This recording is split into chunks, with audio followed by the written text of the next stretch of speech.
सक्रिय और सक्सेसफुल 11 साल और जिसकी आज हम वर्षगांठ यहाँ पे मनाने जा रहे हैं, वैसे ना एग्रोटेक की तरफ से annual business conference and product launching ceremony है। इसलिए आप सभी लोगों का यहाँ पे तहे दिल से स्वागत है।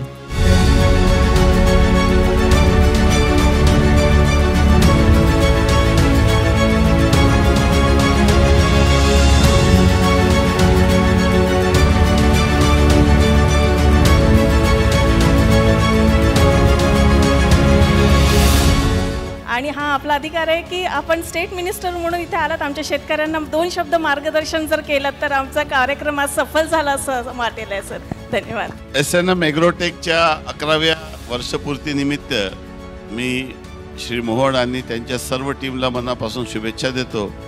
कार्यक्रमाला आवर्जून आपले नांदेड भागाचे खासदार या ठिकाणी आले, आष्टीकरजी, त्यांनाही खूप खूप धन्यवाद देतो। फार लांब प्रवास घेऊन ते या ठिकाणी आले। खरं म्हणजे शेतकऱ्यांसाठी नवीन नवीन उपक्रम हे सुरू असलेच पाहिजे।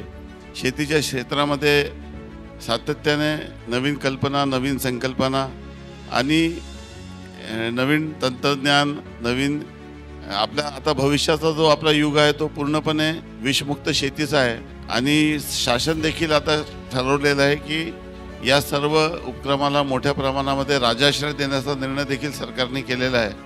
मी स्वतः अनेक विभागाचं काम पाहतो, त्यात कृषी विभागाचं देखील काम पाहत आहोत आणि भविष्यात कृषी क्षेत्रामध्ये अनेक योजना, नाविन्यपूर्ण योजना आपण राबवण्याचा प्रयत्न करत आहोत आणि आपल्या मालाला विदेशामध्ये जोपर्यंत आपण एक्सपोर्ट करणार नाही तोपर्यंत आपल्या शेतीच्या उत्पादनाला योग्य तो भाव मिळणार नाही, शेतकऱ्यांची प्रगती होणार नाही आणि त्यामुळे या दृष्टीने भविष्यात मोठा बदल व्यवस्थेमध्ये कसं करता येईल आणि अनेक योजना त्याच्यामध्ये नव्याने त्या योजनेला बदलून कशा पद्धतीने लोकहिताच्या योजना राबवता येईल या दृष्टीने देखील आपला प्रयत्न सुरू आहे। विशेष करून ज्या ज्या योजनेमुळे शेतकऱ्यांच्या जीवनामध्ये बदल होईल, आता आपण मोठ्या प्रमाणामध्ये शेतकऱ्याला मदत करतो, परंतु हे मदत करत असताना आता आपण शेतीमध्ये भांडवली गुंतवणूक कशी करता येईल आणि त्यातून आता शेतकऱ्याला मदत करताना आपण शेतीला मदत कशी करता येईल आणि शेतीमध्ये क्रांती आणि बदल कसा घडवता येईल आणि सर्वात जास्त सेंद्रिय शेती आपल्याला या मोठ्या प्रमाणामध्ये आपण त्याला प्रोत्साहित करण्याचा या दृष्टीने प्रयत्न आहे। आपल्या SNM ग्रुपचं विविध जे सर्व्हिसेस आहे त्याचा मी या ठिकाणी अभ्यास करत होतो, आपल्या प्रोडक्ट्स अभ्यास करत होतो आणि फार कमी वेळात फार मोठं रूप या ठिकाणी आपण घेतलेलं आहे। त्याला अधिक शुभेच्छा। कृषीचा एखादा विषय असेल तर त्या ठिकाणी कृषी उत्पादनाचा विषय असेल तर मला त्या ठिकाणी उपस्थित राहण्याचा स्वतःच मोह असतो आणि आज या ठिकाणी येऊन मला खरंच मनापासून आनंद वाटत आहे। आपल्या सर्वांना खूप खूप शुभेच्छा आणि भविष्यात आपला SNM ग्रुप याची निरंतर प्रगती व्हावी आणि महाराष्ट्रात आपलं एक वेगळं स्थान आणि नाव व्हावं अशी शुभेच्छा देतो। धन्यवाद। जय हिंद, जय महाराष्ट्र। त्या अनुषंगाने आपल्या या मंचकावरती उपस्थित झालेले सन्माननीय श्री खासदार साहेब, मी यांना अशी विनंती करतो की त्यांनी कृपा मंचावरती यावं आणि आम्हाला मार्गदर्शन करावं। आजच्या घडीला SNM ॲग्रो यांना 11 वर्ष आज पूर्ण झाले। आमचे मित्र सतीशराव यांची माझी गाठभेट अशी सहजरित्या झाली होती आणि मला थोडीशी शेतीची खूप जास्त आवड असल्यामुळं त्या अनुषंगाने आमची भेट झाली। आपण सर्व सतीशरावच्या विनंतीला मान देऊन आलेला सर्व आपण डीलर्स आणि शेतकरी बांधवांना एक माझा अनुभव आहे। सतीशरावने माझ्या शेतावर येऊन काही प्रयोग केले आणि मला ते अतिशय खूप चांगले वाटले। मी सातत्याने त्यांच्याकडून हे सगळे प्रोडक्ट घेतच असतो। म्हणजे मी खासदार आहो म्हणून असं काही हे घेऊ नका, मला शेतीची खूप जास्त आवड आहे। माझ्या वडिलापासून आमच्याकडे शेती खूप चांगली करतो आम्ही आणि शेतीकडं व्यवसाय म्हणून नाही बघत आम्ही, त्याला एक म्हणजे आमचा छंद म्हणून बघतो। शेतीमध्ये गेल्याच्यानंतर मन रमतं आणि आजकाल शेती हा व्यवसाय म्हणून पाहायला पाहिजे, पण आम्ही आत्तापासून नाही पाहिलं तसं त्याच्याकडं। पण जेव्हापासून सतीशरावची भेट झाली आणि त्यांनी जरा आम्हाला जे प्रोडक्ट वापरायला सांगितलं तसंच आमचा यील्ड जरा वाढला, नाहीतर खर्चा रुपयान आमदनी अठ्ठन्नी असंच आमचा कार्यक्रम चालू होता। पण अतिशय चांगले प्रोडक्ट निर्माण करतात आणि मला असं वाटतं की जसं आम्ही शेती व्यवसाय म्हणून पाहत नाही तसं आमचे सतीशराव फार काही त्याच्यातून प्रोडक्टमधून काही फार बाहेर काढायचं दिसत नाही त्यांचं पण काही मला, ते पण आपलं जेवढं जेमतेम उरतील अशाच याच्यामध्ये ते पण व्यवसाय करतात। आपल्या शेतकऱ्यासाठी एक चांगलं वरदान आहे रासायनिकामुळं खूप शेतीचं नुकसान होतं आहे. माणसाच्या सर्व आपल्या शेतकरी बांधवाच्या किंवा आपल्याकडून जे काही अन्न आपण बाहेर काढतो शेतीतून ते सर्व विषदायक होत चाललं आहे आणि त्याच्यासाठी कुठंतरी ऑर्गॅनिककडे वळणं भाग आहे. आणि अशा परिस्थितीमध्ये सतीशरावने अजून एक प्रोडक्ट आपल्या आजच्या या कार्यक्रमामध्ये लॉन्च केलं, त्याची मी मला खूप खूप शुभेच्छा देतो. आपण सगळेजणच हे जे काही काम आपण करतायत लोकांपर्यंत जे ऑर्गॅनिकचं प्रोडक्ट नेत आहेत, आपल्या सगळ्याला खूप खूप शुभेच्छा देतो आणि थांबतो.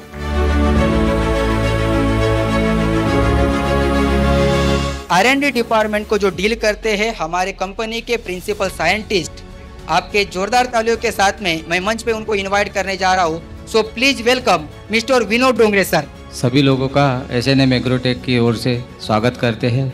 मैं Vinod Dongre, production manager and R&D sections. जितने भी प्रोडक्ट हम लोग आज आपको प्रोवाइड कर रहे हैं, सभी को एक कसौटी पे खरा करके उतार के आपको दे रहे हैं. बाकी सभी लोग जानते हैं कि माइकोराइजा क्या है, फास्फोरस सॉल्युबल फंगस क्या है, ये सभी लोग जानते हैं. लेकिन अपने को SNM का ही प्रोडक्ट क्यों डालना है? इस ऐसी क्या चीज़ है जी जो SNM हम बोल रहे हैं कि SNM के ही प्रोडक्ट डालना है? जैसे कि सबसे पहला प्रोडक्ट आता है पंचामृत के नाम से हमारा वैमफोर्स माइकोराइजा. माइकोराइजा एक ऐसा फंगस होता है, सहजीवी फंगस के रूप में वर्क करता है, लेकिन उसके साथ हम लोग अदर कंटेंट भी देते हैं जो सॉइल को उपजाऊ करते हैं, उसकी फर्टिलिटी बढ़ाते हैं. तो फर्टिलिटी बढ़ाने का काम क्या है?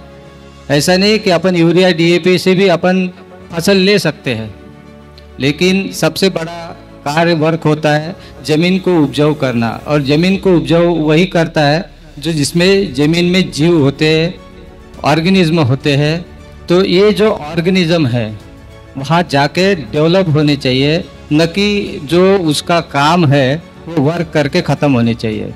और हम जो देते हैं वही ऑर्गेनिज्म प्रोवाइड करते हैं सभी प्रोडक्ट में, जो जाके आपके खेत में डेवलप होते हैं और डेवलप होके अपनी संख्या को बढ़ाते हैं. अब ये अपनी संख्या बढ़ाते हैं, इसका मतलब ये थोड़ी होता है कि ज़मीन आपकी उपजाऊ हो गई. सबसे बड़ा कारण होता है ज़मीन उपजाऊ करने का ऑर्गेनिक कार्बन. अगर आपके खेत में ऑर्गेनिक कार्बन नहीं है तो कितना भी आप खाद डालो, कितना भी बैक्टीरिया फंगस डालो, तो वो उर्वरिक नहीं हो सकती, फर्टाइल नहीं हो सकती. क्योंकि अभी जो सर्वे हुआ है उसके हिसाब से ऑर्गेनिक कार्बन का जो परसेंट है ज़मीन में 3% है. ये क्या 2% और कम हो गया तो आपकी ज़मीन बंजर हो जाएगी. तो ये सर्वे आया है, तो हमें इसी ऑर्गेनिक कार्बन के परसेंट को बढ़ाने का सोर्स आपको प्रोवाइड करते हैं, जिसके साथ सभी प्रकार के जो न्यूट्रिएंट होते हैं उसको भी प्रोवाइड करते हैं. अब माइकोराइजा, वैमफोर्स, पंचामृत, ये जो हमारा प्रोडक्ट है जो एक सहजीवी सिम्बायोटिक फंगस का वर्किंग प्रोडक्ट है, जो ज़मीन में जाके अपने डेवलपमेंट करके जड़ सिस्टम को, रूट सिस्टम को और सॉइल को सभी को ये मुलायम करता है, उसको उसमें वर्किंग करता है. जिस प्रकार के अपन सीड लगाते हैं, सीड ट्रीटमेंट से लेके ऊपरी फल देने तक का जो वर्किंग होता है वो माइकोराइजा करता है. क्योंकि माइकोराइजा जैसे जैसे रूट सिस्टम डेवलप होता है उस टाइप से वो अपना ग्रोथ करते जाता है और सभी प्रकार के न्यूट्रिएंट, सभी प्रकार के anti fungal, anti bacterial secrete करके पौधों की रक्षा करता है. यूँ अपन ये समझ सकते हैं कि पौधों और माइकोराइजा के बीच का जो संबंध होता है वो पति पत्नी का होता है. जिस तरह से पत्नी की पति के लिए सभी प्रकार के वर्क करती है, खाना बनाती है, बीमार होने पे दवाई देती है, सब जगह सहयोग करती है, उसी तरह माइकोराइजा भी पौधों को सभी प्रकार के न्यूट्रिएंट देने का काम, एंटीबायोटिक दवाई देने का काम, बीमारियों से बचाने का काम, ये सब वर्किंग. इसके साथ हमारा ऑर्गेनिक कार्बन की मात्रा भी बढ़ाता है, क्योंकि माइक्रोब जो होते हैं वो सभी माइक्रोब्स कोई ना कोई एसिड सीक्रेट करता है. जैसे जैसे एसिड सीक्रेट करेगा ऑर्गेनिक कार्बन की मात्रा बढ़ती जाएगी. ऑर्गेनिक कार्बन नेचुरली अगर आपके खेत में बढ़ जाता है तो आपको किसी भी प्रकार के केमिकल खाद की आवश्यकता नहीं पड़ेगी, जिसमें रूट सिस्टम अच्छे से डेवलप होगा और सेल्फली पौधा अपना भोजन प्रोवाइड कर लेता है. इस तरह से वर्किंग अपने माइकोराइजा का होता है. नेक्स्ट प्रोडक्ट आता है हमारा PSF फास्फोर सॉल्युबिलाइजिंग फंगस और दूसरा आता है फास्फोर सॉल्युबिलाइजिंग बैक्टीरिया। फास्फोर सॉल्युबिलाइजिंग बैक्टीरिया अभी बहुत वर्षों से नाम सुना है, सब किया है, सबका वर्किंग किया है, लेकिन फास्फोर सॉल्युबिलाइजिंग जो बैक्टीरिया होता है वो सिर्फ एक ही वर्क करता है, फास्फोट को रिलीज करने का काम करता है। लेकिन फास्फोर सॉल्युबिलाइजिंग फंगस PSF फोर्स जो होता है हमारा प्रोडक्ट, उसमें 5 प्रकार के फंगस डाले गए हैं जिसमें 5 प्रकार के वर्क किए जाते हैं, जो फास्फोर सॉल्युबिलाइजिंग वर्किंग का वर्क तो करते ही है, उसके साथ उसमें एंटी फंगल, एंटी बैक्टीरियल और प्रीजियार को सीक्रेट करने वाले बैक्टीरिया फंगस भी डाले गए हैं। जैसे ट्राइकोडर्मा हो गया जो फंगिसाइड का वर्क करता है, निमेटोड के लिए पेसिलोमाइसिस, इस तरह के मेटाराइजियम सकिंग पेस्ट के लिए, और सॉइल में ऑर्गेनिक कार्बन बनाने के लिए PSF फंगस, फॉस्फेट सॉल्युबिलाइजिंग फंगस। ये इन 5 प्रकार के बैक्टीरिया फंगस को लेके हमने वो प्रोडक्ट बनाया गया है। इसलिए हमारा जो PSF है जिसने भी अभी तक यूज किया है उसको किसी भी प्रकार की खाद की और एंटी फंगल एंटी बैक्टीरियल की आवश्यकता नहीं पड़ी है। इसमें हमें जो पिछले साल भी हमने जो दिया था सभी को प्रोडक्ट, उसका एक फार्मर है जिन्होंने सिर्फ PSF और वैम फोर्स के बल पे 40 क्विंटल तक का एवरेज निकाला है धान में, उसका वो आया है हमारे यहाँ, हम भी उनका स्वागत करेंगे यहाँ पे।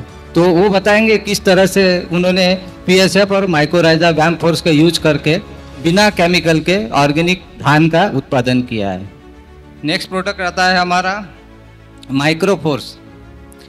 सभी प्रकार के माइक्रोफोर्स तो माइक्रोन्यूट्रिएंट आपने देखे होंगे, लेकिन हमारा जो माइक्रोन्यूट्रिएंट का जो एक लास्ट माइक्रो 6 मतलब 6 नंबर का जो ग्रेड है उसमें 6% जिंक है और टोटली चिलेटेड माइक्रोन्यूट्रिएंट से बना गया है, जिसमें जो चिलेशन किया है एमिनो एसिड चिलेशन है, जिसके कारण किसी प्रकार का हानिकारक केमिकल उसमें नहीं जाता और सभी प्रकार के जो न्यूट्रिएंट का सोर्स वो प्रोवाइड कर देता है। तो इसलिए माइक्रोफोर्स 6 बहुत ही अच्छा टॉनिक जाइम PGR के रूप में वर्क कर रहा है। नेक्स्ट प्रोडक्ट आता है हमारा जिंकोफोर्स, जिंक सॉल्युबिलाइजिंग बैक्टीरिया। जिंक सॉल्युबिलाइजिंग बैक्टीरिया फसल में जिंक प्रोवाइड करने के साथ साथ एंटीबैक्टीरियल का वर्क करता है, बैक्टीरियल डिसीज को ख़त्म करने का काम करता है।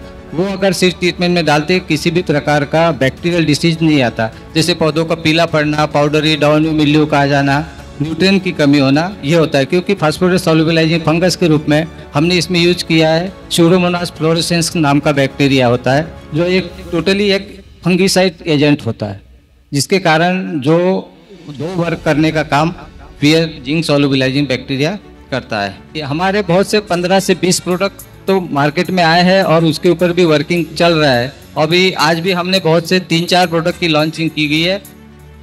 धन्यवाद। हमारे कंपनी के assistant scientist mister Shubham Isokar sir को सो प्लीज वेलकम सर। आपल्या SNM ॲग्रोटेकनी वेगवेगळ्या शासकीय आणि शिक्षण संस्था त्याच्यासोबत मेमोरंडम ऑफ अंडरस्टँडिंग म्हणजेच MOU करार केलेला आहे। त्याच्यामध्ये सर्वप्रथम येतो ते म्हणजे राष्ट्रीय केमिकल फर्टिलायझर्स। हे नाव आपल्या सर्वांना अतिशय परिचित आहे। त्यांचं संपूर्ण देशभरात वेगवेगळे त्यांचे प्रोडक्ट्स आहेत। सोबतच आपण आपला जो कंपनीचा प्रोडक्ट मायक्रोरायझा त्या प्रोडक्ट्स बद्दल आपण त्यांच्यासोबत MOU केलेला आहे। त्यानंतर MAIDC म्हणजेच Maharashtra agro industrial development corporation government agency सोबत सुद्धा आपला कंपनीचा एक टायअप आहे। त्यानंतर वेगवेगळे ज्या एज्युकेशनल इन्स्टिट्यूट आहेत जसं की प्रियदर्शिनी कॉलेज ऑफ इंजिनिअरिंग त्याच्याशी त्यासोबत आपला MOU साईन झालेला आहे आणि GH रायसोनी जे कॉलेज आहे आणि त्यानंतर Visvesvaraya national institute of technology म्हणजेच VNIT यांच्यासोबत देखील MOU आपला प्रोसेसमध्ये आहे। वेगवेगळ्या एज्युकेशनल इन्स्टिट्यूट आहेत त्यांनाही SNM ॲग्रोटेक सोबत MOU केल्यामुळे त्या एज्युकेशनल इन्स्टिट्यूटला देखील फायदा होतो।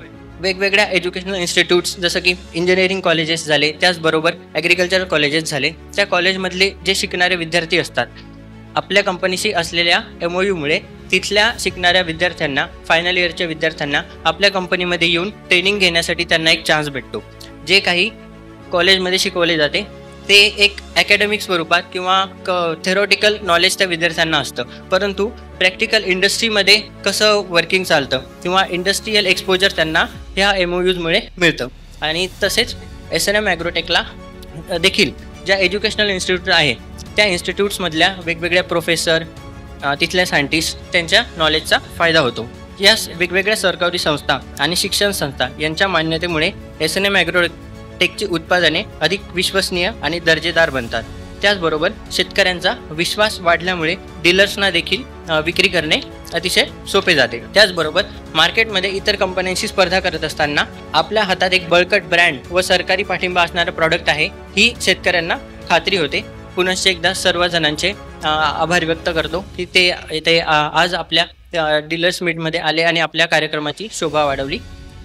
धन्यवाद. जो किसी एरिया में अगर बताया जाए कि हमारे द्वारा प्रोडक्ट यूज करके किसी फार्मर्स ने अपने खेती में इतना उन्होंने उपज लिया है, वो लोग शॉक हो जाते हैं. उनको ये सारी बातें अनबिलीवेबल लगती है. ऐसे ही कुछ ज़बरदस्त तरीके से और शानदार तरीके से जिन्होंने इस प्रोडक्ट को इस्तेमाल करते हुए अपने खेती में खुद उन्होंने इस्तेमाल किया है. हम जानते हैं इन सब रिजल्ट की कहानी उन्हीं किसानों की जुबानी. आप सभी के जोरदार तालियों के साथ में मैं स्टेज पे इनवाइट करना चाहूँगा जो हमारे इसी महाराष्ट्र के खैरी दीवान से रहने वाले हैं, जो कि भंडारा से है, खैरी दीवान से, और वो आज के डेट में अपने खेती में चावल धान की खेती करते हैं और जिन्होंने मात्र एक सिंगल प्रोडक्ट जो कि है व्याम फोर्स, हमारा माइक्रोराइजा स्पेशल एक व्याम फोर्स करके पंचामृत, जिस एक सिंगल प्रोडक्ट के ऊपर में काम करते हुए उन्होंने किस तरीके से अपने खेती में उपज को बढ़ाया है हम जानते हैं उन्हीं की जुबानी. आपके जोरदार तालियों के साथ में मैं स्टेज पे इनवाइट करना चाहूंगा मिस्टर पुरुषोत्तम तेलमासरे सर को. So please welcome sir. सर्वांना नमस्कार. कंटिन्यू आम्ही 2-3 वर्ष वापरल्यानंतर आमचा तोच 20 क्विंटल पर्यंत आम्हाला त्या धानाचं उत्पादन आलं.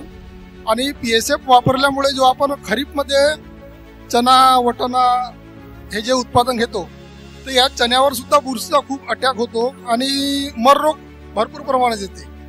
PSF वापरल्यामुळे हे अँटी फंगस असल्यामुळे त्या चण्याचा जो मर रोग आहे या मर रोगावर नियंत्रण करतो PSF. ते मर कमी झाल्यामुळे आपलं उत्पादन वाढते आणि त्याच्यामुळे आपल्याला आर्थिक फायदा शेतकऱ्याचा होतो. आणि पुन्हा एक एमफोर्स म्हणून आहे तो कीड प्रतिबंधक आहे. त्याच्यामुळे खोळकिडीचा जो त्रास आहे धानाला हा कमी प्रमाणात होतो आणि त्याच्यामुळे आपला जो पेस्टिसाइडवरचा जो कीटकनाशक जे वापरतो त्याच्यावरचा जो आपला खर्च आहे तो कमी होतो. पुन्हा एक फायदा असा आहे या व्यामफोर्स वापरल्याचा, जवळपास आम्ही धानाला 2 क्विंटल खत वापरत होतो 2 डोजमध्ये 100 किलो 200 किलो. पण व्यामफोर्स वापरल्यामुळे जवळपास आमचा 25 ते 30% जवळपास आता मी 150 किलोच खत वापरतो. व्यामफोर्सच्या वापरामुळे म्हणजे सुपीक जमीन झाल्यामुळे आपल्या पिकाची रोगप्रतिकारक क्षमता वाढते आणि पीक जोमात येते आणि आपल्याला रासायनिक खतावरचा खर्च सुद्धा याच्यामुळे कमी करता येईल. तर असा या SNM ॲग्रोटेकच्या उत्पादनाचा रोडोफोर्स सुद्धा मी वापरला आहे. त्याच्यामुळे जर निसवेच्या वेळेस जर आपण धानावर जर रोडोफोर्स वापरला तर जो आपले दाणे आहे धान हा व्यवस्थित भरतो आणि त्याचं वजन सुद्धा वाढते. तर हा ऑर्गॅनिक असल्यामुळे ऑर्गॅनिक तर आहेच पण हा रासायनिक खतासोबत सुद्धा आपण याला वापरू शकतो. हा एक त्याचा खूप मोठा फायदा आहे.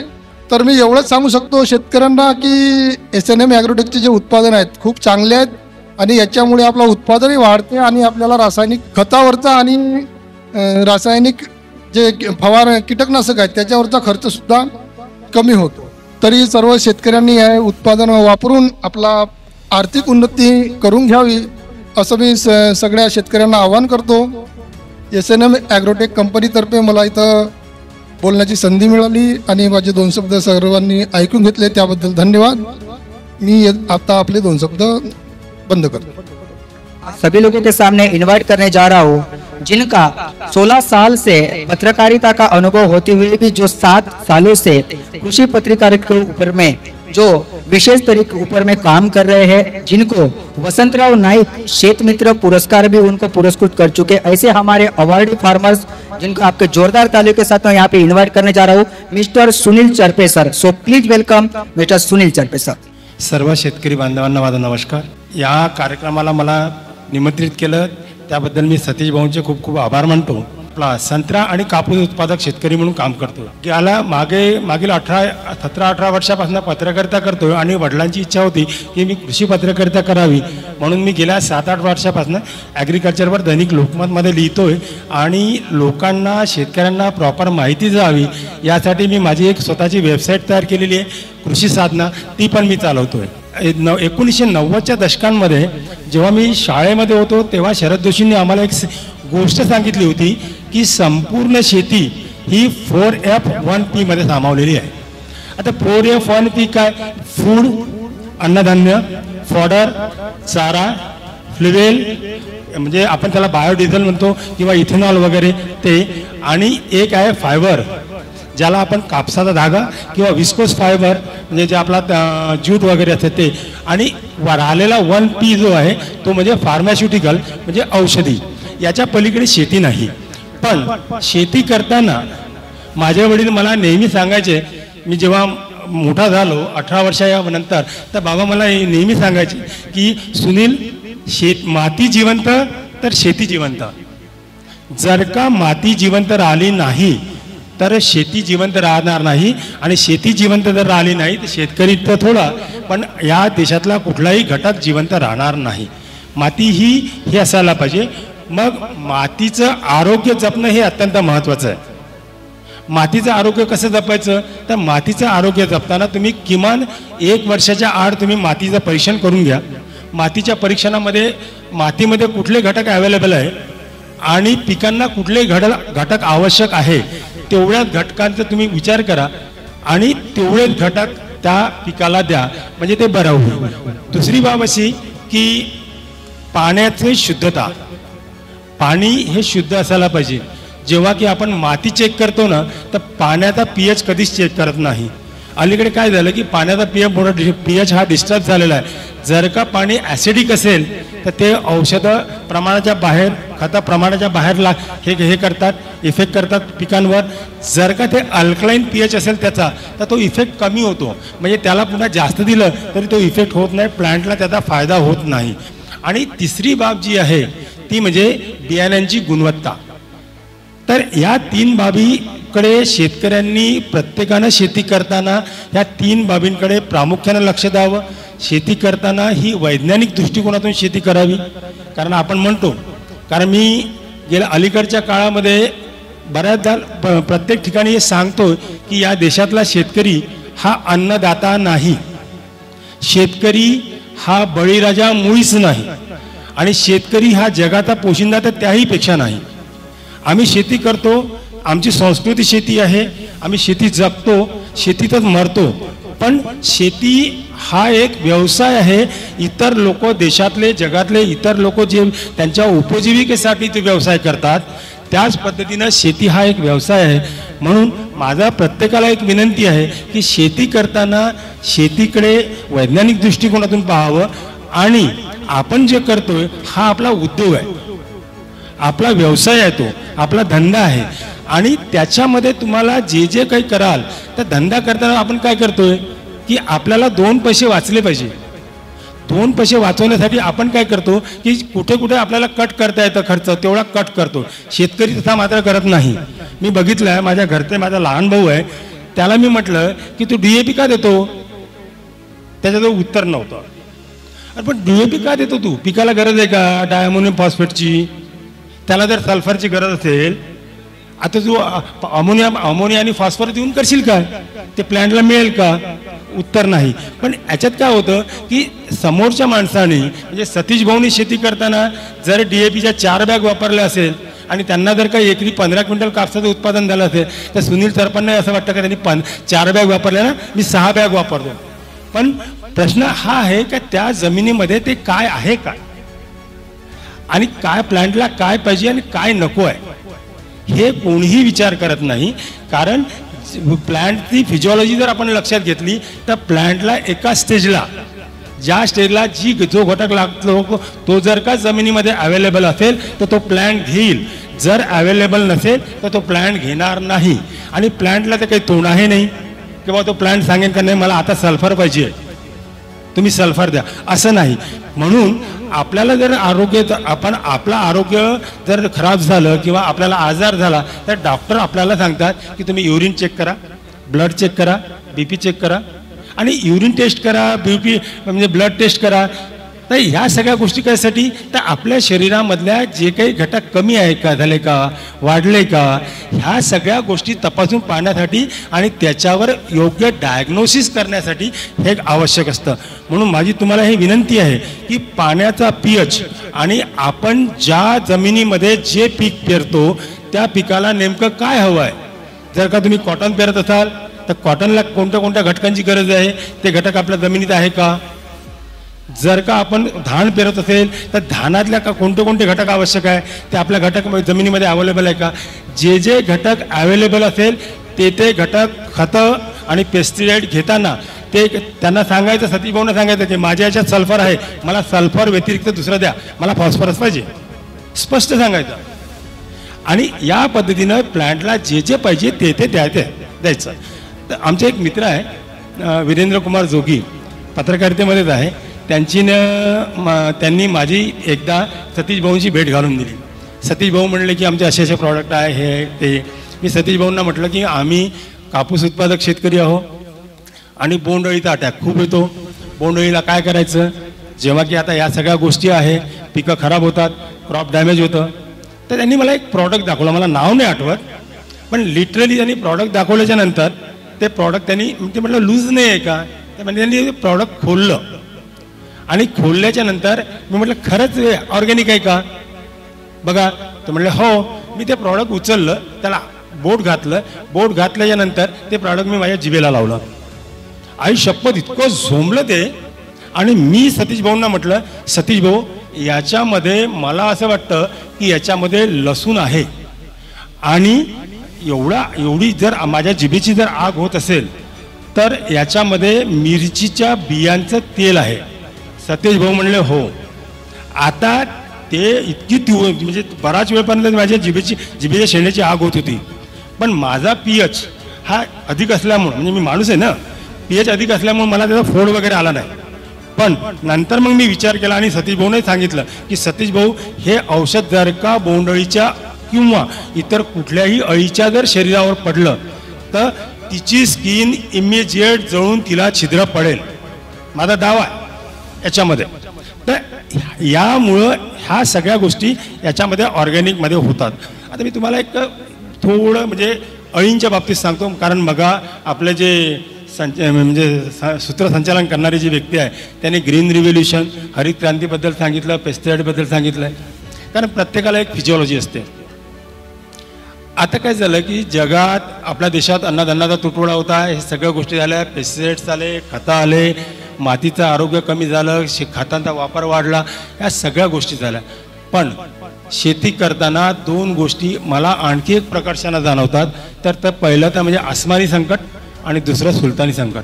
आता आपण सुलतानी संकटांबद्दल बोलणार नाही आहोत, पण आसमानी संकटांमध्ये काय झालं की औद्योगिकरण झालं. औद्योगिकरण झाल्याच्या नंतर औद्योगिकरणामध्ये वेगवेगळ्या गोष्टी आल्या, कार्बन डायऑक्साईड वाढलं, सगळं वाढलं, तापमान वाढलं. आता तापमान वाढल्याच्या नंतर काय होतं की वाढत्या तापमानामुळं पिकं सर्वाईव्ह होत नाही, पिकं तगून राहत नाही. पण आता तापमान कमी करणं आपल्या हातात नाही, पण या सगळ्या गोष्टी करतानाही याच्यातूनही आपल्याला एक मार्ग काढावा लागणार आहे, त्याच्यावरही आपल्याला वर्क करावं लागणार आहे. आणि दुसरी गोष्ट अशी की आपण जेव्हा किडीचं व्यवस्थापन करतो, मी त्याला नियंत्रण नाही म्हणत, कारण आपण कितीही केलं तरी आपण किडीचं नियंत्रण करू शकत नाही, आपल्याला त्याला पेस्ट मॅनेजमेंटच करावं लागेल.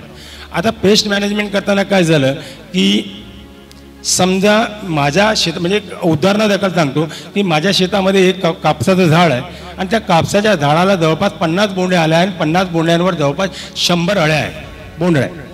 मी त्याच्यावर डेमेक्रॉन वगैरे काय ते फवारलं आहे, स्प्रे केलं. काय होतं की स्प्रे केल्याच्यानंतर माझं असं एक लक्षात आलं की माझ्या पंपाचं जे नोझल आहे त्या नोझलमधल्या 100 अळ्यांपैकी 98 अळ्यांवर ते औषध प्रॉपर पडलं आणि 2 अळ्या अशा राहिल्या की त्याच्यावर पार्शली पडलं, थोडं पडलं. आता त्या 2 अळ्या जेव्हा नेक्स्ट जनरेशनमध्ये त्यांच्या अळ्यांना जन्म घालते, त्यांच्या बाळांना जन्म घालते, तेव्हा त्या अळ्यांमध्ये त्या औषधाचं जे प्रतिकार करण्याची जी क्षमता आहे ती नॅचरली म्हणजे निसर्गाने ती ॲटोमॅटिकली ती दिलेली आहे, ते प्रिव्हेंट करतात. आता प्रिव्हेंट केल्याच्यानंतर काय होतं की मागच्या वर्षी मी जेव्हा डेमेक्रॉन फवारलं तेव्हा मी एका पंपाला 20 लिटरला 10 ml फवारलं. पुढल्या वर्षी ते 10 ml मानलं नाही, मग मला करावं लागलं 20 ml, नंतर करावं लागलं 30 ml. आता हे 20 ml 30 ml करताना आपण काय करतो की आपण त्याला दोष देतो, पण दोष त्याचा नाही आहे, त्या प्रॉडक्टचा नाही आहे, दोष त्या निसर्गाचा आहे. कारण निसर्गानं त्या अळीला तसं हे करण्याला हे केलेलं आहे. कारण आपल्याला कसं आहे की कुठले याला एक जर झालं ना तर ते प्रिव्हेंट करतं, त्याची प्रतिकारशक्ती वाढते. म्हणून त्या नादी न लागता, त्या औषधांच्या नादी न लागता त्या व्यवस्थापन करताना ह्या अशी जी औषधं आहेत की ज्या औषधामुळं जे औषध त्या अळीच्या शरीरावर पडलं, अळीच्या शरीराला छिद्र पडलं, अळी डेड झाली. कारण माझा दावा आहे, कारण मीही विज्ञानाचा विद्यार्थी आहे, ती त्याला प्रिव्हेंट करणार नाही. पण तेच जर का रासायनिक असेल तर ते त्याला प्रिव्हेंट करेल, नेक्स्ट जनरेशनमध्ये ते मांडणार नाही. म्हणून या सगळ्या गोष्टी करताना, शेती करताना, हे करताना, आणि पाण्याचा pH आपल्याला यासाठी चेक करायचा आहे की जर का पाण्याचा pH कमी अधिक असेल तर आपण फवारणीत वापरलेले जे औषध असतात त्याचा परिणाम पिकांवर कमी अधिक होतो. जर का पाण्याचा pH जास्त असेल, ॲसिडिक असेल पाणी असेल, तर त्या ॲसिडिक पाण्यामुळे काय होतं की आपण जास्त औषध म्हणजे कमी औषध टाकलं पाण्यामध्ये तर ते त्याचं कॉन्सन्ट्रेशन ॲटोमॅटिकली जास्त होतं. आणि जर का ते अल्कलाईन असेल तर ते आपण जास्त टाकलं तरी त्याचं ते डायल्यूट होऊन जातं. म्हणजे ह्या ज्या मागच्या 4-5 वर्षापूर्वी यवतमाळला ज्या शेतकरी आत्महत्या झाल्या, का बऱ्याच लोकांनी म्हणलं, सरकारने म्हणलं आता बोलावं नाही की बाबा त्याच्यामध्ये नेमकं काय झालं. तर ते शेतकरी दारू पिऊन हे करतात, तंबाखू चोळला, पण असं त्याचं कारण नाही आहे. त्याचं कारण हे आहे की त्या शेतकऱ्यांनी पाण्याचा pH चेक केलेला नाही. तिथलं पाणी जे आहे ते ॲसिडिक पाणी आहे, त्यांनी औषधं मारली. पाण्याच्या स्प्रेमधनं काय झालं की जो स्प्रे होता त्या स्प्रेमध्ये औषधांचे तुषार वातावरणात उडले.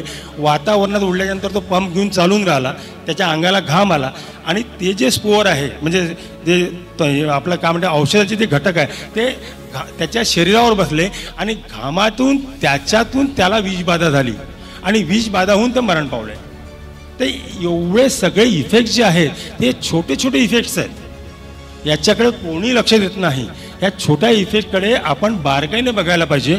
आणि मला आणखी एक सांगतोय की सतीश भाऊंना मी विनंती करतोय की आता पाण्याचे टेस्टिंग होतं, या निमित्तानं मातीचं टेस्टिंग पण आम्हाला सहज अवेलेबल होतं, मी करतोय. पण मी तुम्हाला या सगळ्यांच्या वतीनं म्हणा, माझ्या वतीनं म्हणा की लिफ टेस्टिंग लॅबसाठी आपण काहीतरी करावं. कारण जगाच्या पाठीवर मी तर परदेशात कधी गेलो नाही, पण माझे जेव्हा मित्र वगैरे शेती वगैरे करून पाहायला जातात, स्पेनमध्ये गेले, आता मागे नितीन गडकरी साहेबांसोबत काही मित्र, काही लोक इस्रायलला वगैरे जाऊन आले. मी त्यांना एक विचारलं की त्यांनामध्ये लिफ टेस्टिंगमध्ये काय आहे. कारण मला जर का आजार झाला तर डॉक्टर माझं जर ब्लड चेक करतं, तर आपण पानं जर चेक केली ना लॅबमध्ये तर आपल्याला एक लक्षात येतं की त्या प्लॅन्टला नेमकी कशाची गरज आहे.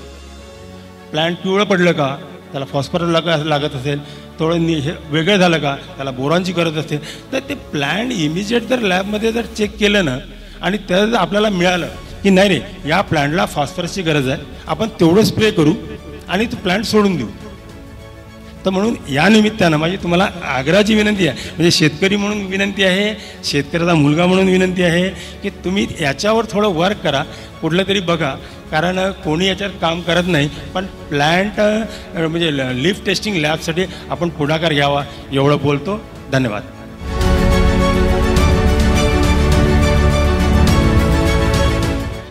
SNMकडे सरांनी जे प्रपोजल दिलेलं आहे आजच्या कार्यक्रमामध्ये तुम्हाला सर्वांना जमा करण्याचं आमचं उद्दिष्टच ते आहे की SNMनी मागील 11 वर्षात जे एक्झिस्टिंग प्लांट होता त्या व्यतिरिक्त या वर्षी म्हणजे 1 वर्षात नवीन लॅब्सचं ओपनिंग केलेलं आहे.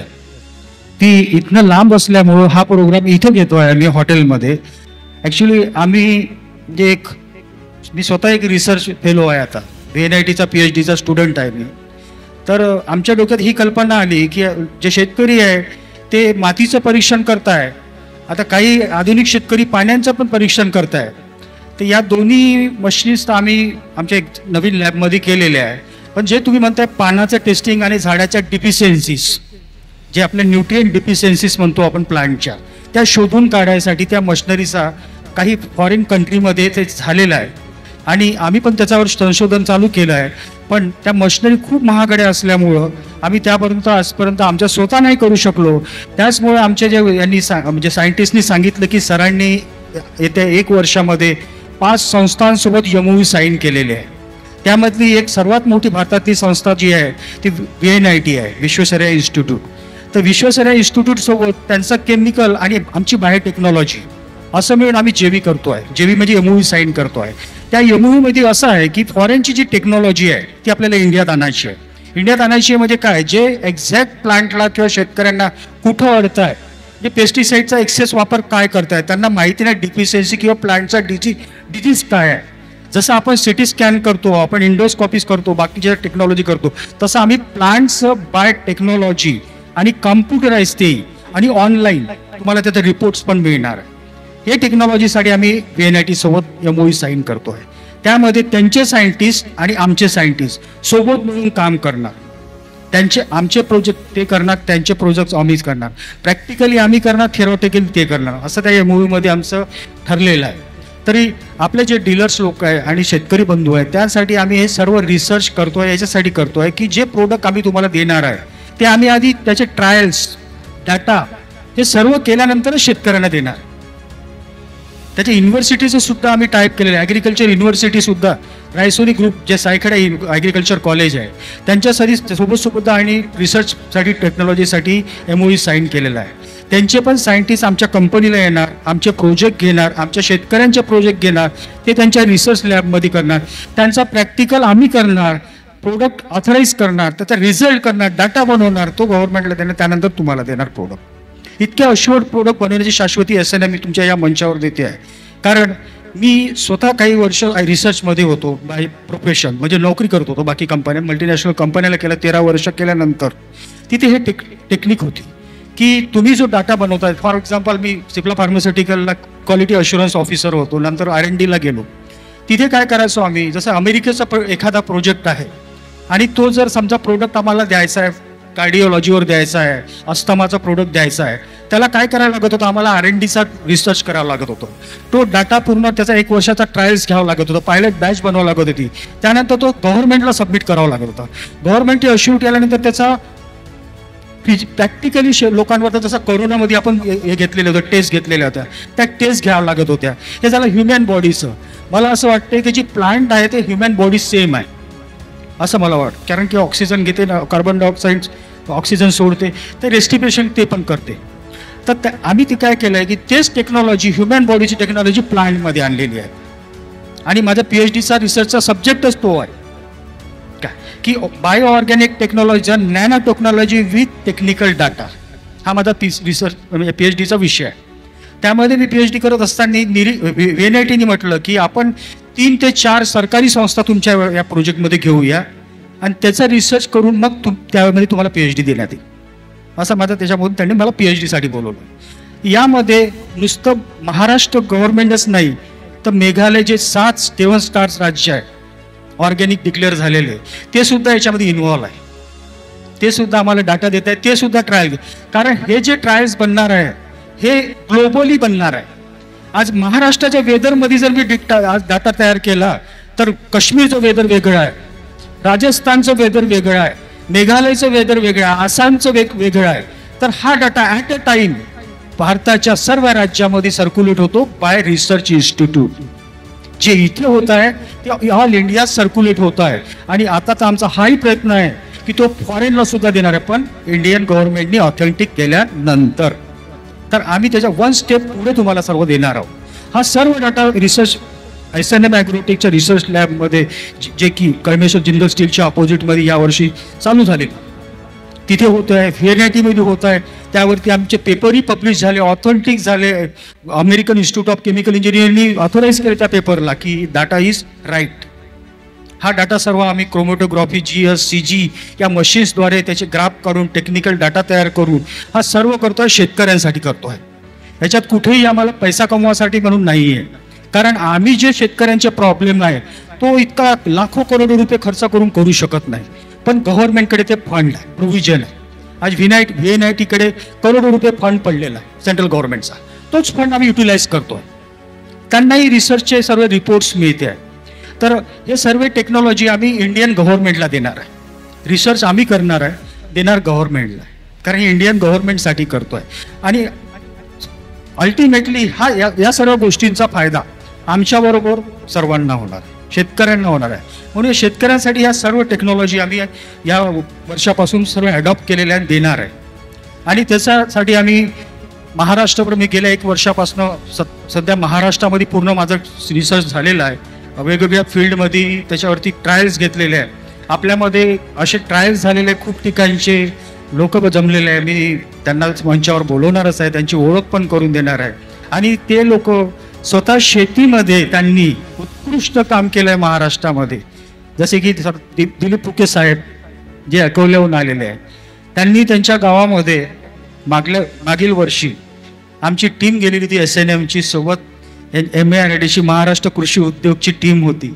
आणि महाराष्ट्र कृषी उद्योगला जे मायक्रोराजा बँक फोर्सचं नाव मी सांगतो आहे, तो घटक आम्ही MARDCला दिला होता पहिल्यांदा. त्यांनी महाराष्ट्र कृषी उद्योगनी बायोमध्ये काम चालू केलेलं होतं. आतापर्यंत ती संस्था जी होती महाराष्ट्र, ती केमिकलमध्ये कार्यरत होती, मायक्रोन्यूट्रिएंटमध्ये होती. पण माझी मंत्री साहेब महोदयांना मी त्यावेळेस विनंती केली की सर, या केमिकलच्या दुष्परिणामामुळे किती सारे लोकांचे जीव जाते आहे, शेती जमिनी हार्ड होते आहे, सुपीकता कमी होते आहे, तर कुठेतरी 1%, 2%, 10% बायो ऑर्गॅनिकला स्थान द्या. तर त्यांनी माझ्या विनंतीला मान देऊन त्यांनी त्याच वर्षी महाराष्ट्र कृषी उद्योगचे MD होते, त्यांना सांगितलं की यावर्षी आपण या टेंडरमध्ये बायो ऑर्गॅनिकला स्थान देऊया. आणि मला आनंद वाटला त्या वर्षी. मी पूर्ण महाराष्ट्रामधून मायक्रोराजासाठी L1 असलेली एकमेव कंपनी ती पहिली. आणि त्या कंपनीने पहिल्यांदा मायक्रोराजा दिल्यानंतर यांना उत्सुकता वाटली आणि यांनी म्हटलं की सर, आम्ही आजपर्यंत फक्त केमिकलची विक्री केलेली आहे, बायो ऑर्गॅनिक विकलेलं नाही आहे. आणि बायो ऑर्गॅनिक म्हणजे लोक कचरा समजते, तर तुम्ही आमचं याला डेमो करून दाखवा. जर तुमच्या प्रोडक्टमध्ये खरंच रिझल्ट असेल तर आम्ही तुमचा 1000 टन विकून देऊ, 1000 लिटर विकून देऊ. तर ते घटना सत्य झाली. मी त्यांच्या चॅलेंजला एक्सेप्ट केलं. आणि मला आठवते की तो एप्रिल-मे महिन्यातला काळ होता, उन्हाळ्यात, भर उन्हाळ्यात, मे महिना, एप्रिल ते मे महिन्याचा भर उन्हाळ्यामध्ये त्यांनी मला इन्व्हाइट केलं त्यांच्या शेतामध्ये. आणि त्यांची फार्मर प्रोड्युसर कंपनीचे सर्व शेतकरी तिथे जमले.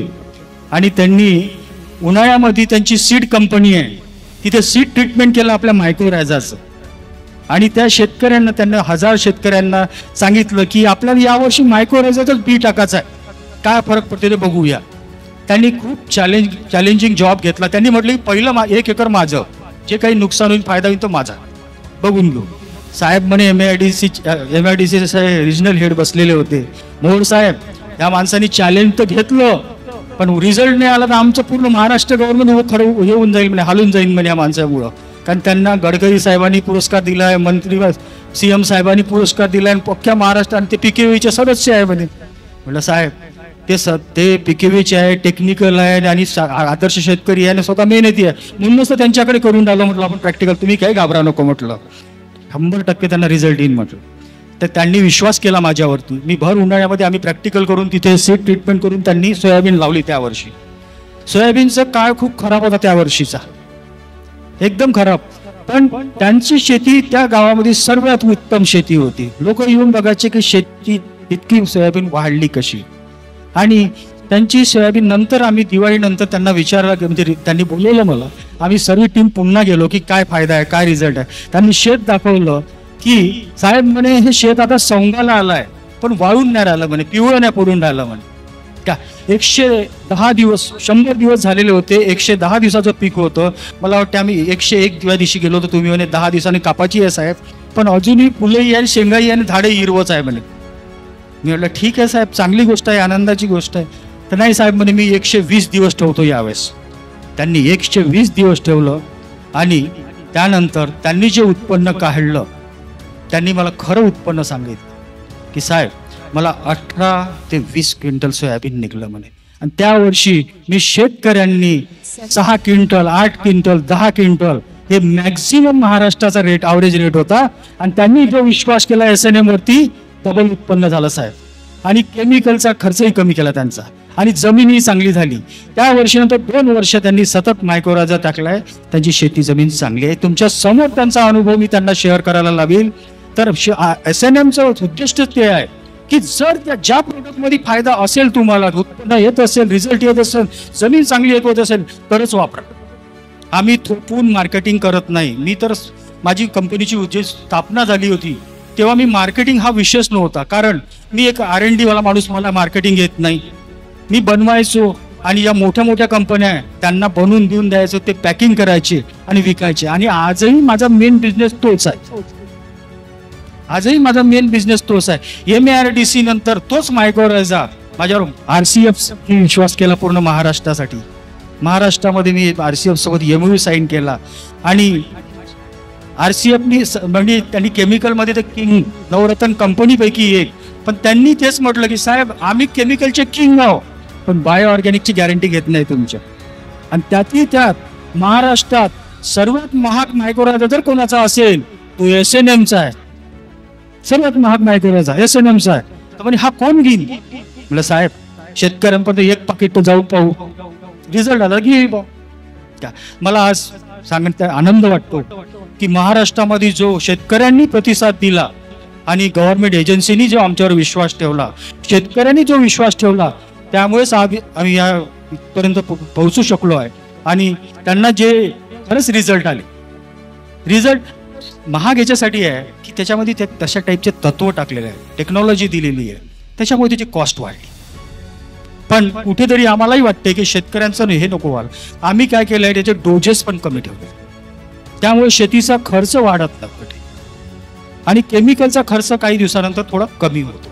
हे यांच्याही शेतावरती महाराष्ट्रामध्ये चेक केलेलं आहे. आज माझा जास्त वेळ न घेता तुमचे अभिप्राय ऐकण्यासाठी खरं तर तुम्हाला इथे मी बोलवलं आहे. कारण मी दरवर्षी आपल्या डीलर लोकांना माहिती असेल की मी एप्रिल महिन्यामध्ये प्रत्येक डीलरला भेटायला काढतो, दरवर्षी काढतो. पण यावर्षी कामाच्या व्यापामुळे त्यांच्यापर्यंत जाऊ शकलो नाही, त्यामुळे मी त्यांचे अभिप्राय दरवर्षी घेतो, कारण त्यांच्या अभिप्रायानुसारच मला डेव्हलपमेंटचा रस्ता मिळते. तर त्यांचे अभिप्राय आमच्या कंपनीसाठी खूप महत्त्वाचे आहे. जे काही तुमचे अभिप्राय असेल किंवा जे काही डेव्हलपमेंट विषयी सजेशन असेल, तुमचे सजेशन आमच्यासाठी always welcome and it's part of our improvement. Thank you. जो कि प्रगति एग्रो अमरावती के जो खुद MD है, जो किसी कंपनी के खुद MD है, और उनको इस प्रोग्राम के अनुरूप मैं यहाँ पे इस स्टेज के ऊपर मैं इनवाइट करना चाहूँगा आप सभी के जोरदार तालियों के साथ में. So please welcome Sudhir ji Jagtap sir.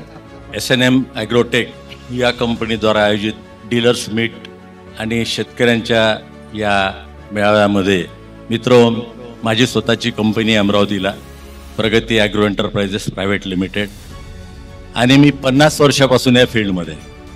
एक मी सध्या तुम्हाला आश्चर्य वाटेल की बाबा 50 म्हणजे तुमचं काय, मला सध्या 74 लागलं 15 एप्रिलपासून.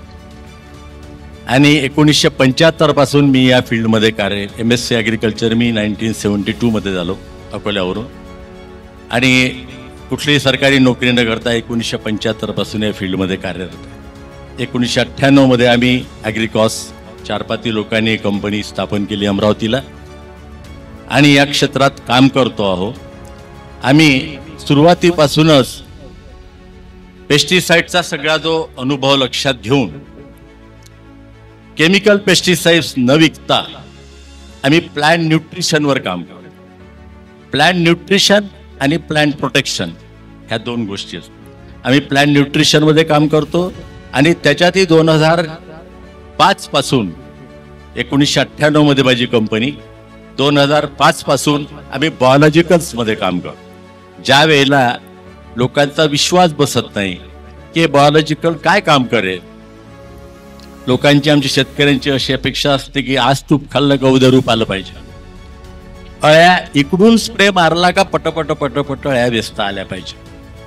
नाही का, ते प्रॉडक्ट खराब आहे. आणि या वर्षी एक प्रॉडक्ट वापरलं का दुसऱ्या वर्षी दुकानदाराला विचारायचं की ते मागच्या वर्षी वापरलं होतं, यंदा नवीन काही नाही आलं का त्याच्यापेक्षा नवीन.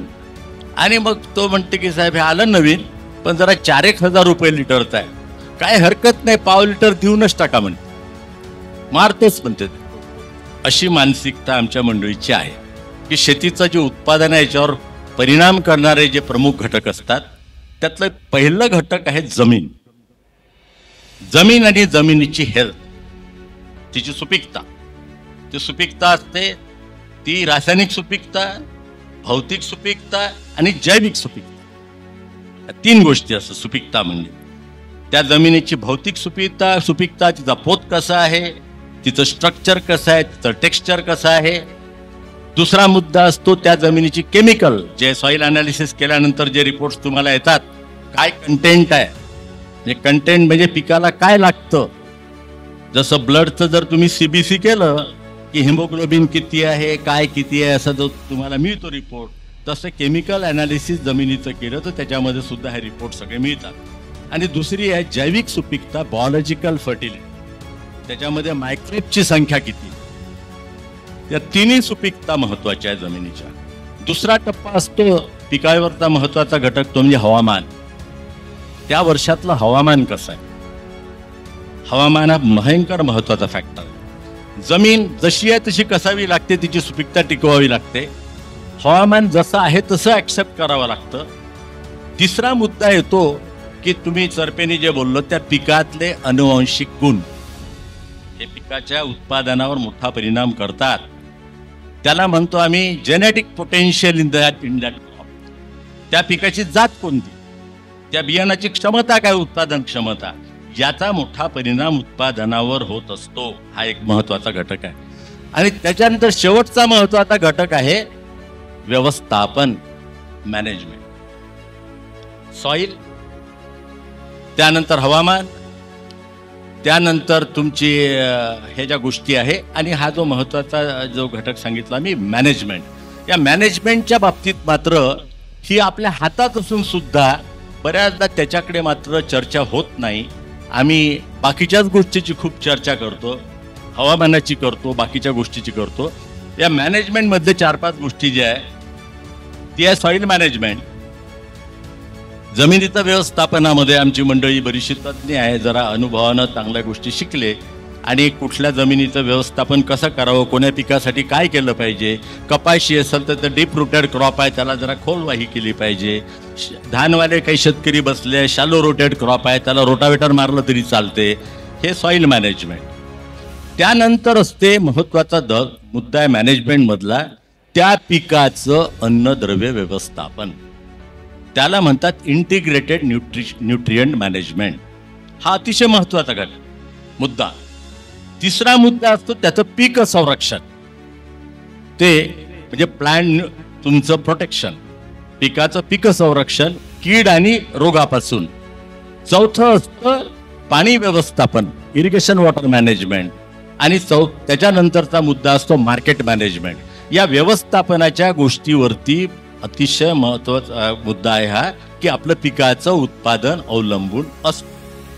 आता याच्यातला हे 2-3 मुद्द्यापैकी बाकीच्या मी सॉइल मॅनेजमेंटवर जास्त बोलत नाही. न्यूट्रिशन मॅनेजमेंटकडे मात्र आमच्या मंडळीचं लक्ष नाही म्हणावं तेवढं. आमचं लक्ष कशावर माहिती आहे का, पीक संरक्षण. एकदम तुम्ही सांगायचीच गोष्ट तर बिलकुल आम्ही लोकांना सांगतो. माझी फ्री कन्सल्टन्सी आहे, माझा फोन नंबर मी शेअर करेल तुम्हाला.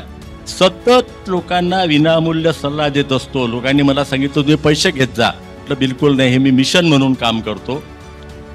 त्याच्यामुळे त्याला जर सांगितलं की संत्र्यावर फवारणी करायची तर तो पहिले विचारतो की कीटकनाशक कोणतं टाकू या उन्हाळ्यात सुद्धा. म्हटलं काही किडबीड आहे का, नाही किडबीड काय नाही, बगीचा तसा तानावर सोडायचा आहे तर फवारा मारायचा आहे संत्र्यावर. म्हटलं काही कीड नाही तर कशासाठी मारतो, नाही जरा ते मारल्याशिवाय बरं नाही वाटत. प्रोफेक्ट सुपर टाकू का कॉन्फिडर टाकू का डेसिस टाकू, इतकी तयारी असते. पण त्याच्यासोबत जर म्हटलं का तुला मृगबहार जर फोडायचा आहे तर तू त्याच्यामध्ये तुझ्या झाडामध्ये फॉस्फेट, पोटॅश, सूक्ष्म अन्नद्रव्ये, झिंक वगैरेचं प्रेझेंट असलं पाहिजे. त्या बाबतीतला मात्र तो अनावश्यक खर्च समजतो. ही शोकांतिक आहे.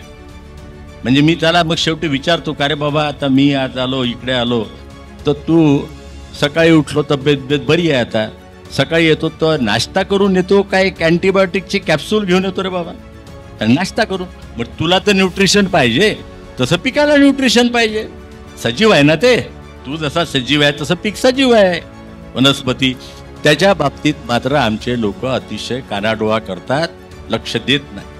पीक संरक्षणाच्या बाबतीत मात्र एकदम तयारी असते मनाची, काही वाटेल तेवढा खर्च करण्याची. त्याचं उदाहरण मी सांगितलं का, वाटेल त्या भावाचे कीटकनाशक, वाटेल त्या भावाचे बुरशीनाशक 4-4, 5-5 हजार रुपये किलोचे मारायची तयारी आहे. त्यानंतरचा मुद्दा तो पाणी व्यवस्थापन, त्याच्याबद्दल मी जास्त बोलत नाही.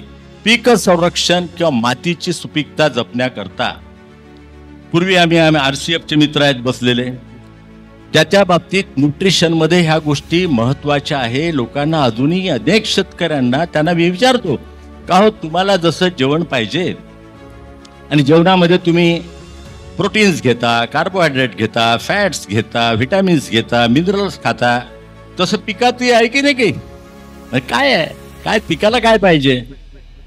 NPKच्या पुढं कोणी काही जात नाही. का NPK काय? नत्र, पोटॅश. पी हा पोटॅशचा आहे काय? पी वाटला जवळचा म्हणून पोटॅश. के कायचा होय ते काही सांगा. NPKच्या पुढं काही जात. मग हे मुख्य घटक झाले, मग दुय्यम घटक कोणते त्याची माहिती बऱ्याचला नाही. ॲग्रिकल्चर ग्रॅज्युएट कॉलेजमधून आलेले पोरं सांगू शकत नाही, BSc झालेले. माझ्या कंपनीमध्ये 15-20 लोक आहेत, काम करतात. इंटरव्ह्यूला आल्यानंतर पहिल्याच झटक्यात तो हे होतो का ते तुला तेच माहीत नाही तर पुढचं काय विचारू. सेकंडरी न्यूट्रिएंट माहीत नाही, कॅल्शियम, मॅग्नेशियम, सल्फर पाहिजे, दुय्यम घटक, मग सूक्ष्म घटक माहिती नाही. ही आहे शोकांतिका. अरे आमची मंडळी काय त्याच्याकडे लक्षही देत नाही का हे पिकाचा हा संतुलित आहार आहे. 3 आणि 3, 6 आणि 6, 12 मायक्रोन्युट्रिएंट्स मध्ये ferrous, manganese, zinc, copper, molybdenum, boron हे पाहिजे. शोकांतिका अशी आहे की विद्यापीठ साहेब तुम्ही RCF वाले आहे ना, हे मानत नव्हते पूर्वी. मी 1975 पासून या फील्डमध्ये आहे की हे सगळं मायक्रोन्युट्रिएंट वगैरे ही बनवाबनवी आहे विद्यापीठ म्हणे. मग थोडंसं संशोधन झाला, नाही विदर्भातल्या जमिनी झिंक मध्ये जरा कमी आहेत, मग झिंक दिलं पाहिजे. अच्छा बर, काही दिवसानं नाही थोडं फेरस पण कमी आहे, फेरस पण दिलं पाहिजे. पण ह्या सूक्ष्म द्रव्याचं MS ग्रेड नंबर 2 जे आहे त्याच्यामध्ये ferrous, manganese, zinc, copper, molybdenum आणि बोरॉन 6 घटक. याचं परस्पराशी संबंध आहे, प्रमाणाचा संबंध आहे. तुम्ही एखाद्या जमिनीमध्ये जर झिंक जास्त टाकलं ते कॉपरला सप्रेस करते, मग कॉपरची डिफिशियन्सी निर्माण होते. याचं जे संतुलित मिश्रण आहे त्याचा बरोबर व्यवस्थित फवारणीतून जमिनीतून गरजेप्रमाणे वापर केला पाहिजे. मुख्य जास्त प्रमाणामध्ये NPK, त्याच्या निम्मे सेकंडरी न्यूट्रिएंट, त्याच्यापेक्षाही निम्मे कमी प्रमाणात सूक्ष्म मायक्रो एलिमेंट, ट्रेस एलिमेंट वापर केला पाहिजे. हे झालं त्याचं संतुलित अन्नद्रव्य व्यवस्थापन. या बाबतीत आपण लोकांनी आम्ही जे काम करतो, मी म्हणतो की अरे हे न्यूट्रिशन शिकवा ना बाबा शेतकऱ्याला. आमचे जे माझ्या संपर्कातले शेतकरी म्हटलं तू डायरी घेऊन बसला का बा, मी प्रश्न विचारते उत्तर दे, मला जसं विचारून आला सल्ला सांग, सूक्ष्म द्रव्याचे नाव सांग. मी तरुण पोरं जे असतात त्यानंतर तुला झोपेतून उठवला तरी तू सांगू शकला पाहिजे ह्या गोष्टी. पिकाला लागणारे अन्न घटक कोणते. आता आपला मुद्दा इथे तयार होतो आजचा बायोचा, मायक्रोजचा. या मायक्रोज मध्ये आम्ही जे काम सुरू केलं इतकी क्षमता आहे. एक काळ होता BAIF म्हणून एक लॅब होती, बायफ. ते काय करायचे, ॲझो आणि रायझो या 2 गोष्टी आल्या. आणि ॲझोचे आमचे पाकिट पुण्याची लॅब होती ती, आणि रायझोचे. आणि गव्हर्नमेंटने ठरवलं का बा हे कल्चर लावलं पाहिजे. सोयाबीनला रायझोबियम कल्चर, एकदलपियाला ॲझोटोबॅक्टर कल्चर लावलं पाहिजे. पंचायत समितीत लोक आणून टाकत होते ते पोतेच्या पोते, कोणीही लावत नव्हतं. खताच्या खड्ड्यात ते पंचायत समितीवाले नेऊन टाकत होते, फुकट होतं फुकट. ही शोकांतिका आहे. त्याच्यानंतर आज परिस्थिती निर्माण झाली. आज तुम्हाला इथे इतक्या स्ट्रेन्स आलेल्या आहे. ॲझोटोबॅक्टर म्हणजे नत्र देणाऱ्या ॲझोटोबॅक्टर, ॲझोस्पिरिलम, ॲसिटोबॅक्टर, रायझोबियम ह्या नत्र देणाऱ्या, फॉस्फेट देणाऱ्या फॉस्फेट सोल्युबलायझिंग बॅक्टेरिया, पोटॅश देणाऱ्या potash mobilising bacteria, zinc mobilising bacteria, sulphur mobilising bacteria, ferrous mobilising bacteria इथपर्यंत पोहोचला. हा झाला न्यूट्रिशनचा पार्ट मायक्रोज मधला. बायो इन्सेक्टिसाइड हे झाले बायो फर्टिलायझर्स. हा आपण याचं बायोमध्येही असं विभाजन केलं पाहिजे. बायो फर्टिलायझर्स वेगळे, बायो इन्सेक्टिसाइड्स मध्ये जर तुम्ही गेले तर तुम्ही जे मगा बोलले मला दिलं होतं म्हणे मोडळीसाठी बेव्हेरिया बॅसियाना, ते जैविक कीटकनाशक आहे. ते त्या अळीवरतीच ती आपली बुरशी तयार करते हेलिओथिसवर, आणि तिला सावकाश मरते, ती अळी मरते. बेव्हेरिया बॅसियाना, व्हर्टिसिलियम लेकॅनी, मेटारायझम ॲनिसोप्ली. अहो ती हुमनी आहे ना, हुमनी, ते काही मानत नाही कोणाला. लोकांना थिमेट टाकलं, क्लोरो 50% टाकलं, कोराजेन टाकलं, हुमनी काही ऐकलं नाही.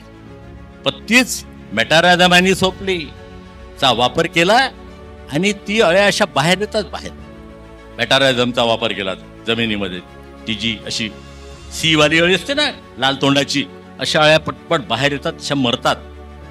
ही करामत बायो इन्सेक्टिसाइड मध्ये आहे. मोठी रेंज आहे, पॅसिलोमायसिस वगैरे वगैरे खूप आहेत. नेमॅटोड्स साठी वेगळ्या घटक आहेत. बायो फंजिसाइड्स मी काय सांगितलं, bio fertiliser, bio insecticide, bio fungicides. त्याच्यामध्ये आम्हाला फक्त ट्रायकोडर्मा माहित होतं. ट्रायकोडर्मा व्हिरिडी, ट्रायकोडर्मा हर्झियानम अशा स्ट्रेन्स आहेत. आता त्याच्यापेक्षा आणखीन ट्रायकोडर्मा मध्ये सुद्धा डबल पॉवरच्या स्ट्रेन्थ आलेल्या आहेत ट्रायकोडर्मा मध्ये. दुसरं सुडोमोनास फ्लोरेन्सिस, हा चांगला घटक आहे, फंजिसाइड, ब्रॉड स्पेक्ट्रम आहे. तिसरा आहे बॅसिलस सबटिलिस, तिसरा घटक आहे बायोफंजिसाइड्स मध्ये. याचा आम्ही जो प्रयोग केले, एकटा ट्रायकोडर्मा काम करत नाही, आळशी आहे जरा. त्याच्यासोबत जेव्हा आम्ही त्याला सुडोमोनास बॅसिलस सबटिलिसची जोड दिली तर फायटोप्थोरावर बऱ्यापैकी कंट्रोल मिळाला. नाही तर तुमचा काटोल भाग, नरखेड भाग दरवर्षी पेपरमध्ये काय डिंक्या फायटोप्थोरा पेपरबाजी करायची. अरे म्हटलं काय काय मुख्यमंत्री येऊन तुमचा फायटोप्थोरा दूर कराल का? एक तर तुम्ही पाणी वाटेल त्या पद्धतीने देता. फायटोप्थोरा हा पाण्यावर प्रेम करतो, ओलाव्यावर. समज सावनेर बिवनेर सगळं फिरलो मी, आळे दणकून पाणी भरणे. आता कुठं थोडंफार लोक जरा वॉटर मॅनेजमेंटवर लक्ष आहे. आता जरा ड्रीप बीप दांडानं पाणी वाफे बंद झाले. ही आहे परिस्थिती. त्याच्यामध्ये आता हा जो घटक आहे यांनी सांगितलं मायकोरायझा, हा खूप खूप चांगला फंगस आहे. हा पहा, याचं एक उदाहरण आहे की तुम्ही हा जो देश आहे ओमान, ओमानची राजधानी मस्कतला जर तुम्ही गेले तर तिथे साईट सीइंगला नेतात. तिथे एक झाड आहे, त्याचं नाव आहे tree of hope. Tree of hope मस्कतच्या जवळ. त्याचं वाळवंटामध्ये जिथे पाऊस कमी आहे मिडल ईस्टमध्ये, मध्य पूर्व आशियात, ते झाड एकटंच झाड हिरवंगार आहे, मोठा डेरेदार, पाहायला नेतात. काही झाड जिवंत कसं आहे आणि हिरवंगार कसं आहे वाळवंटामध्ये. तर जर्मन शास्त्रज्ञांनी त्याच्या बुडाशी जेव्हा त्याचं सगळं शोध घेतला, त्याच्या मुळाची 3-3 किलोमीटर पर्यंत त्याचे सूक्ष्म मुळ डोळ्यानं दिसणार नाही, मायक्रोस्कोप खाली असे मुळ दिसले. तो काय होता, त्यांनी शास्त्रज्ञांनी आयसोलेट केलं, तो मायकोरायझा होता. हा मायकोरायझा त्या मुळांची लांबी वाढवतो, सहजीवी पद्धतीने जगतो आणि हवेतला ओलावा, हवेतलं न्यूट्रिशन वगैरे झाडाला मिळवून देतो. आणि मुळांची लांबी वाढल्यामुळे त्याला दुरून अन्नद्रव्ये घेता येतात आणि त्याच्या भरोशावर वाळवंटामध्ये तो ते झाड ट्री ऑफ होप जिवंत आहे ते तिथं दाखवायला नेतात. असा हा मायकोरायझा करामती आहे. तो जमिनीतला ऑर्गॅनिक कार्बन वाढवण्यासाठी मदत करतो. हा मरतो कशाने? डीप फ्लोईंगमुळं. तुम्ही जे खूप खोल नांगरटा करतो आपण, आता जरा कमी झालं, नाही तर 4 बैली 6 बैली ट्रॅक्टरले 2 फाळी पलटी होतं की नाही. आता जरा झालं का, जरा कमी झालं ना, तर त्या डीप फ्लोईंगमुळं तो मायकोरायझा मरतो. तर त्याच्यावरती जरा सॉईल मॅनेजमेंटमध्ये लोकांना आता कळायला लागलं, त्या करत नाही कोणी. तर या काही गोष्टींचा उहापोह या ठिकाणी झाला पाहिजे. आमची डीलर्सही मंडळी आहे, शेतकरी आहे, म्हणून मी इथं थोडंसं खुलाशावर बोललो. SNM ॲग्रोटेकवाल्यांनी चांगले प्रॉडक्ट्स या ठिकाणी दिलेले आहेत. चांगले CFU count, colony forming unit of that product, तो लिहिला असतो त्याच्यावर. CFU काउंट किती आहे त्याच्यावर त्या प्रॉडक्टची कार्यक्षमता अवलंबून असते. CFU काउंट, चांगल्या CFU काउंटचे तर हा जीवाणू आता हाय डेन्सिटी HD पर्यंत गेल्या टेक्नॉलॉजी. म्हणजे 50 ml ची टेस्ट ट्यूब त्याच्यामध्ये यायला लागल्या high density. 50 ml test tube 200 litre पाण्यामध्ये डिझॉल्व्ह करायची. इतकं सक्षम जीवाणू त्याच्यामध्ये भरले आहे. पण टेस्ट ट्यूबमध्ये वरच्या बाजूनं खालच्या बाजूनं पॅकिंग, कारण की त्याचा वातावरणाचा स्टोरेजमध्ये त्याच्यावर दुष्परिणाम होऊ नये म्हणून इथपर्यंत ह्या गोष्टी पुढे गेलेल्या आहेत. ते या क्षेत्रात उतरले. शेतकऱ्यांना च्या फायद्यासाठी चांगली उत्पादनं. आता 7-8 वर्षापूर्वी आम्ही त्यांच्या गावी एक कार्यक्रम असाच झाला होता. त्यांनी मला त्याही वेळेला बोलवलं होतं.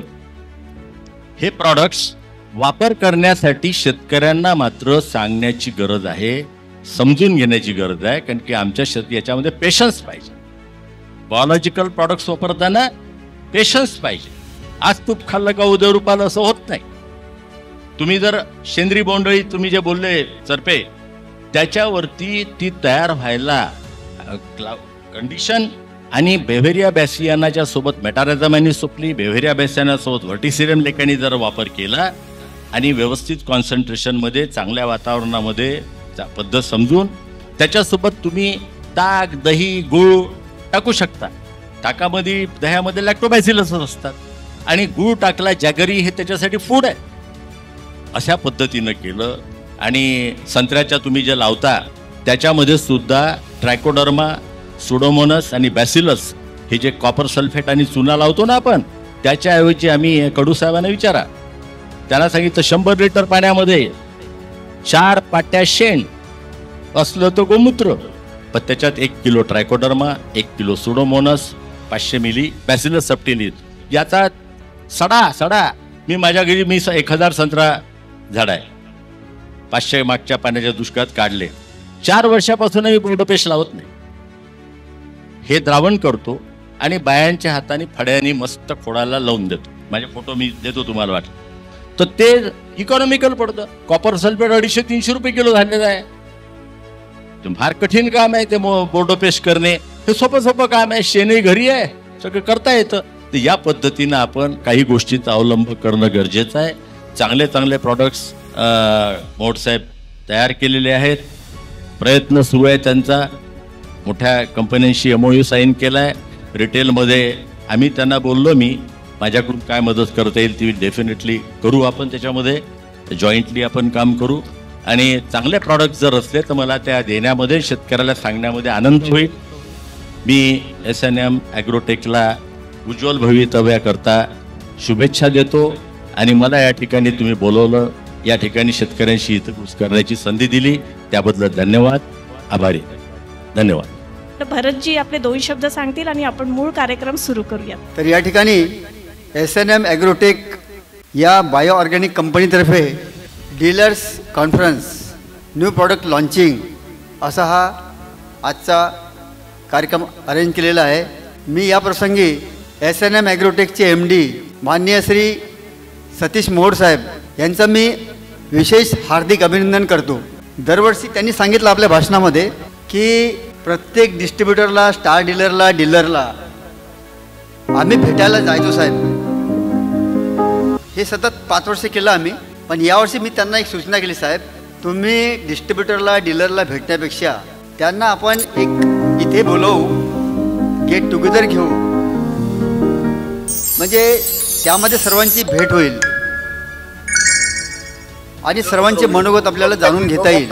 जसे प्रॉडक्ट मार्केटची रिक्वायरमेंट असते, जसा मार्केटला प्रॉडक्ट पाहिजे तो त्यांनी आम्हाला प्रिपेअर करून दिला, तयार करून दिला. त्याच्यामध्ये त्यांनी क्वालिटीमध्ये कॉम्प्रोमाइज केला नाही. त्याच्यामुळे आमच्या डीलर्सची, स्टार डीलरची संख्या जी आहे ही उत्तरोत्तर वाढत आहे. सॉईल हेल्थ हे अतिशय महत्त्वाचा फॅक्टर आहे. जमिनीचा पोत बिघडला, जमिनीची सुपीकता बिघडली, कितीही खत टाका, कितीही न्यूट्रिएंट टाका, पण मात्र कॉटनचं 7 ते 8 क्विंटलच्या वर जात नाही. तेच परिस्थिती संत्र्याची आहे. साहेबांनी सांगितलं, जगताप साहेबांनी आपल्या भाषणामध्ये, की निम्म्या अधिक संत्रा बागायतदारा संत्र्याच्या बागा आपल्या ज्या एरियामध्ये विदर्भामध्ये होत्या त्या नामशेष झाल्या. अवाजवी खताचा वापर, अवाजवी पाण्याचा वापर आणि अवाजवी कीटकनाशकाचा वापर, ह्या गोष्टीसुद्धा त्याला तेवढ्याच कारणीभूत आहे. मोहोळ साहेबांनी जे एक भविष्याचा वेध घेऊन की आपल्याला जमिनीला फोकस करायचं आहे, जमिनीची हेल्थ, जमिनीचं जे काही स्वास्थ्य आहे ते आपल्याला सुधारण्यासाठी, ते दुरुस्त होण्यासाठी आपल्याला काम करायचं आहे. त्या हिशोबाने त्यांनी काम सुरू केलं. सरांनी सांगितलं, जगताप साहेबांनी, की जो मायक्रोराजा आहे आणि त्याच्यासोबतच विनोद डोंगरे साहेबांनी आपल्या प्रॉडक्टचं जे काही माहिती सांगितली, ते सर्वच्या सर्व प्रॉडक्ट आजच्या काळामध्ये काळाच्या कसोटीवर उतरलेले आहे आणि दिवसेंदिवस त्याचा वापर वाढत आहे. मी एवढी अपेक्षा करेल की यापुढची जी काही आपली वाटचाल आहे ती आणखी कशी सुकर होईल आणि शेतकऱ्यांना संपन्न होण्यासाठी, सुखी होण्यासाठी या फील्डमधले जे तज्ज्ञ लोक आहे, मार्गदर्शक लोक आहे, कंपनीचे MD साहेब आहेत, कडू साहेबांसारखे प्रगतिशील शेतकरी आहेत, तेलमासरी गुलाबराव तेलमासरीसारखे शेतकरी आहेत, पुरुषोत्तम भाऊसारखे शेतकरी आहेत, या सर्वांचं या वाटचालीमध्ये आम्हाला सहभाग वाढवायचा आहे, तो वाढणार आहे. तसेच डीलर्स, डिस्ट्रीब्युटर, स्टार डीलर्स आपल्यासुद्धा या ठिकाणी सहभाग आम्हाला वेळोवेळी मिळत राहील अशी मी आपणास विनंती करतो. आणि यानंतर तर मी माझे विचार या ठिकाणी व्यक्त केले. आपल्या सर्वांचा मी मनपूर्वक SNM ॲग्रोटेकतर्फे आभारी आहे आणि आपली साथ अशीच मिळत राहो ही अपेक्षा व्यक्त करून मी माझे विचार या ठिकाणी समाप्त करतो. धन्यवाद सर.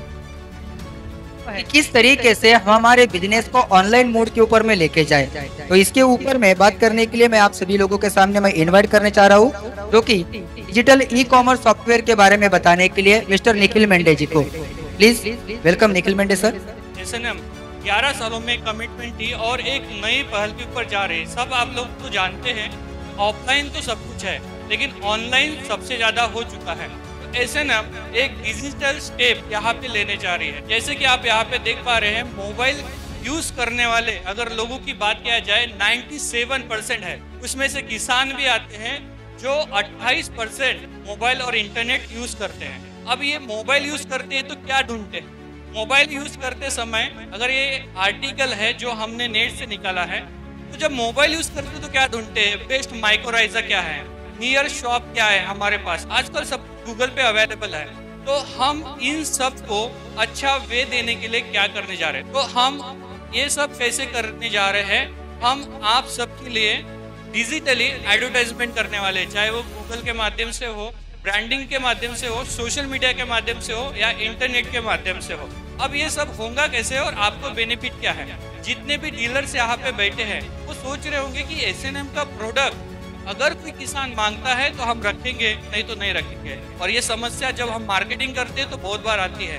बट अभी ऐसा डीलर बोलेगा कि SNM के प्रोडक्ट मिलते कहाँ है, हमको हमारे पास रखने हैं, क्योंकि ऑनलाइन सिस्टम ऐसे करने जा रहा है, वो किसान के पास SNM के प्रोडक्ट अपने आप पहुंचाने जा रहा है इन सब माध्यम के माध्यम से. तो ये स्टेप कैसे है? आपको आपका क्रोम ब्राउजर ओपन करना है, SNM को आपको यहाँ पे वेबसाइट को डालना है और आपको सिर्फ ऑर्डर करना है. जब आप ऑर्डर करते हो तो ऑर्डर की जगह पे नियर माय शॉप करके एक ऑप्शन आएगा. आपके आसपास में शॉप कौन सा है आप वहाँ पे ढूंढोगे, किसान ढूंढेगा कि नियर में शॉप कौन सा है.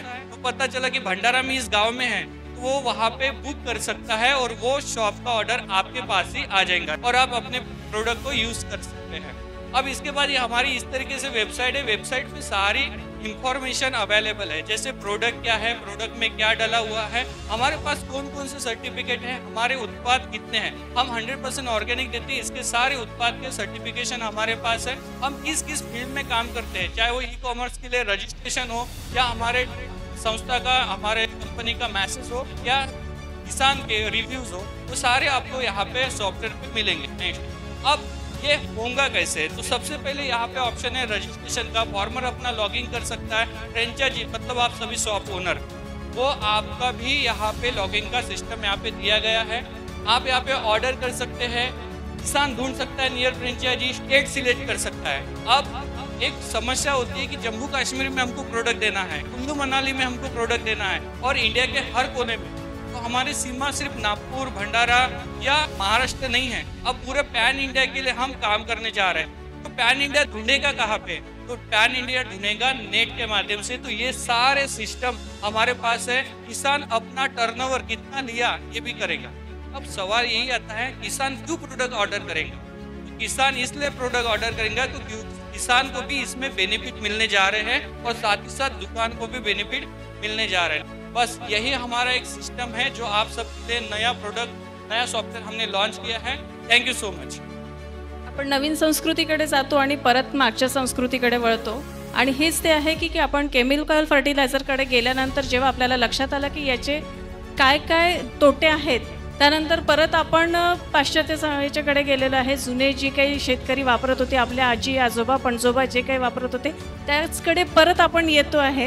याचा अर्थ ही जी सायकल आहे, एन्व्हायरमेंटची सायकल, ही तशीच गोल फिरत राहते आहे असं मला वाटतं। आणि आपण सुद्धा शेतकरी मित्र इथे जे आलेले आहेत त्यांनी परत आपण जुन्या याच्याकडे जावं, आजी आजोबा पणजोबांकडे न जे शिकलेलं आहे किंवा तेच आपल्या याच्या भविष्यामध्ये उतरावं असं मला वाटतं। त्यानंतर दुसरं उदाहरण म्हणायचं झालं तर नुकताच कोरोना येऊन गेलेला आहे 2020 पासून तर 21 पर्यंत। काय झालं तर डॉक्टर श्रीमंत झालेत आणि हे तुम्हाला आजही जाणवत असेल की आपण जे काही केमिकल फर्टिलायझर्समुळे उगवलेले जे काही कडधान्य धान्य किंवा जे काही जेवण करतो, फ्रूट्स फळ भाज्या काही जे काही घेतो त्याचे रेसिड्यूज आपल्या शरीरामध्ये जमत आहेत आणि बिकॉज ऑफ दॅट रिझन आपल्याला कॅन्सर्स, प्रत्येक 100मधनं 90 लोकांना कॅन्सर। कुणाला काय विचारलं कसली टेस्ट आहे रे, तर म्हणते कॅन्सर झालेलं आहे।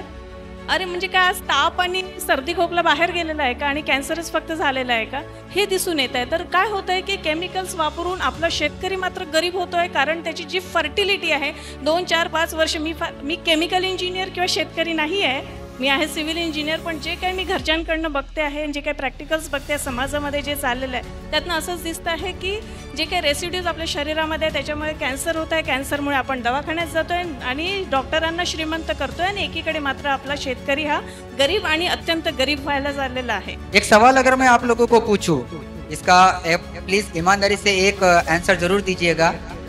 आज हम स्ट्रांग है या हमारे पिताजी स्ट्रांग थे? नक्कीच वडील स्ट्रांग होते। हमारे पिताजी ज्यादा स्ट्रांग थे या हमारे दादाजी ज्यादा स्ट्रांग थे? दादाजी। शायद हमारे जितने लोग यहाँ पे बैठे, न जाने ऐसे कितने भी लोगों को अगर सामने बैठाया जाए, कुछ ही लोग मिलेंगे जिनके दादाजी ने शायद बीपी की गोली खाई होगी। बरोबर, अगदी। लेकिन अगर पापा की बात करें तो देखा जाए तो 100 में से 90 पापा आज के डेट में शुगर और बीपी की गोलियां खा रहे हैं, जिसमें से मौजूदा कुछ आप लोग भी होंगे। निवंत, अगदी तुझं बरोबर आहे म्हणणं। म्हणजे आज काय झालेलं, किराण्याचा खर्च कमी झालेला आहे आपल्याला। किराणा हा 4 ते 5 हजाराचा लागतो, पण तर डॉक्टरची बिलं मात्र 20 ते 25 हजाराची लागतात आणि आई बाबा म्हणतात अरे डॉक्टरकडे जायचं आहे, महिनाभराचं औषध आणायचं आहे, म्हणजे त्यांच्या अपॉइंटमेंट्स मात्र फिक्स झालेले आहेत। तर हे जे आहे हे बिकॉज ऑफ दॅट केमिकल्स आणि जे काही केमिकल्स वापरतोय त्याच्यामुळेच आहे। आणखी एक छोटासा कॅल्क्युलेशन, आपले जे आजोबा पणजोबा होते कमीत कमी किती वर्ष जगायचे? 100च्या वर जात होते रे। बिलकुल, सेंचुरी आपण फिक्स समजूया। आपल्या वडिलांची जर आपण गोष्ट केली मॅडम, का आपले वडील किती वर्ष जगणार? सांगता येणार नाही, क्षणभराचाही विश्वास नाही, क्षण तरी पण अंदाजे आपण ऍव्हरेजली जर आपण एज काढली तर 40, 50, 50 ते 60 म्हणून घे। 60 म्हणून चला 70 पकडा, आपण 10 वर्ष आणखी एक्स्ट्रा देऊया। आपण जर माझ्या पिढीचा विचार केला तर काय वाटते, आम्ही 70 पर्यंत पोहोचू? नाही, नक्कीच नाही वाटत। मग हेच जर आपण परंपरा समोर चालवत नेलो तर माझ्या मुलांचा विचार करा, ते किती वर्ष जगतील? नको रे बाबा, हे ऐकून कसं तरी वाटतंय मला, फक्त रिटायरमेंट पर्यंत जगू द्या असं मला वाटतंय। म्हणजे आपण 100 वर्षाचा आपला जीवनकाल आपण 50 वर्षापर्यंत 40 वर्षापर्यंत आणलोय। छोट्या छोट्या मुलांना आज केस पांढरे होणे, छोट्या छोट्या मुलांना चष्मा लागणं, हे एक स्वाभाविक गोष्ट आहे आज। आणि हा सर्व साइड इफेक्ट जो होत आहे तो केमिकल्समुळे। त्याच्यामुळे आज आपण कुठं ना कुठेतरी याच्यामध्ये आळा घालून आपण यामध्ये सुधारणा नक्कीच केली पाहिजे। आम्ही सोनुले सरांना त्यांचे जे काही अनुभव माझ्याबद्दल आलेले आहे ते त्यांनी व्यक्त करावं असं मी त्यांना विनंती करतो। August gathering and honourable stage, सतीशजींच्या संदर्भामध्ये सांगण्याच्या संदर्भामध्ये खूप आहे। मी एवढंच म्हणेल की त्यांच्यामध्ये ज्ञान, बुद्धी आणि विवेक हे मी आज राठोड सरांशी या विषयावर बोललो, आमची चर्चा झाली.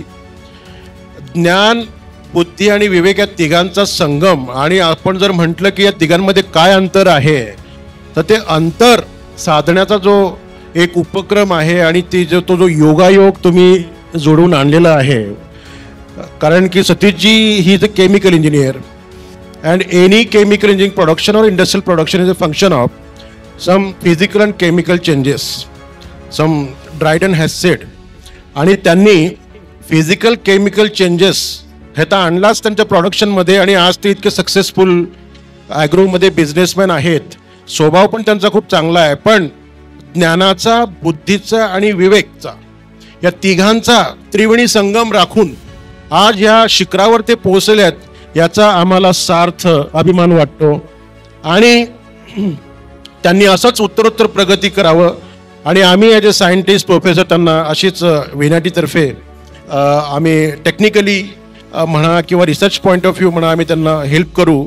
आणि नॅनो ॲग्रिकल्चर हा जो कन्सेप्ट आहे तो आम्ही येणाऱ्या काळामध्ये मार्केटमध्ये आणून चांगल्यात चांगल्या पद्धतीने लॅब टू लँड हा जो कन्सेप्ट आहे, म्हणजे लॅबोरेटरीपासून लँडकडे, नाही तर कोणी लॅबोरेटरीपर्यंतच त्याला सिमिट ठेवतं, लँडकडे जात नाही. तर laboratory to land, lab to land हा जो कन्सेप्ट आहे तो आम्ही इम्प्लिमेंट करण्यासंदर्भामध्ये त्यांना पूर्ण सहकार्य करू. आणि त्यांच्या पुढच्या भावी वाटचालीबद्दल खूप खूप वेनाडीच्या परिवारातर्फे मी त्यांना शुभेच्छा देतो आणि आम्हाला बोलवण्याबद्दल त्यांना धन्यवाद देतो. धन्यवाद.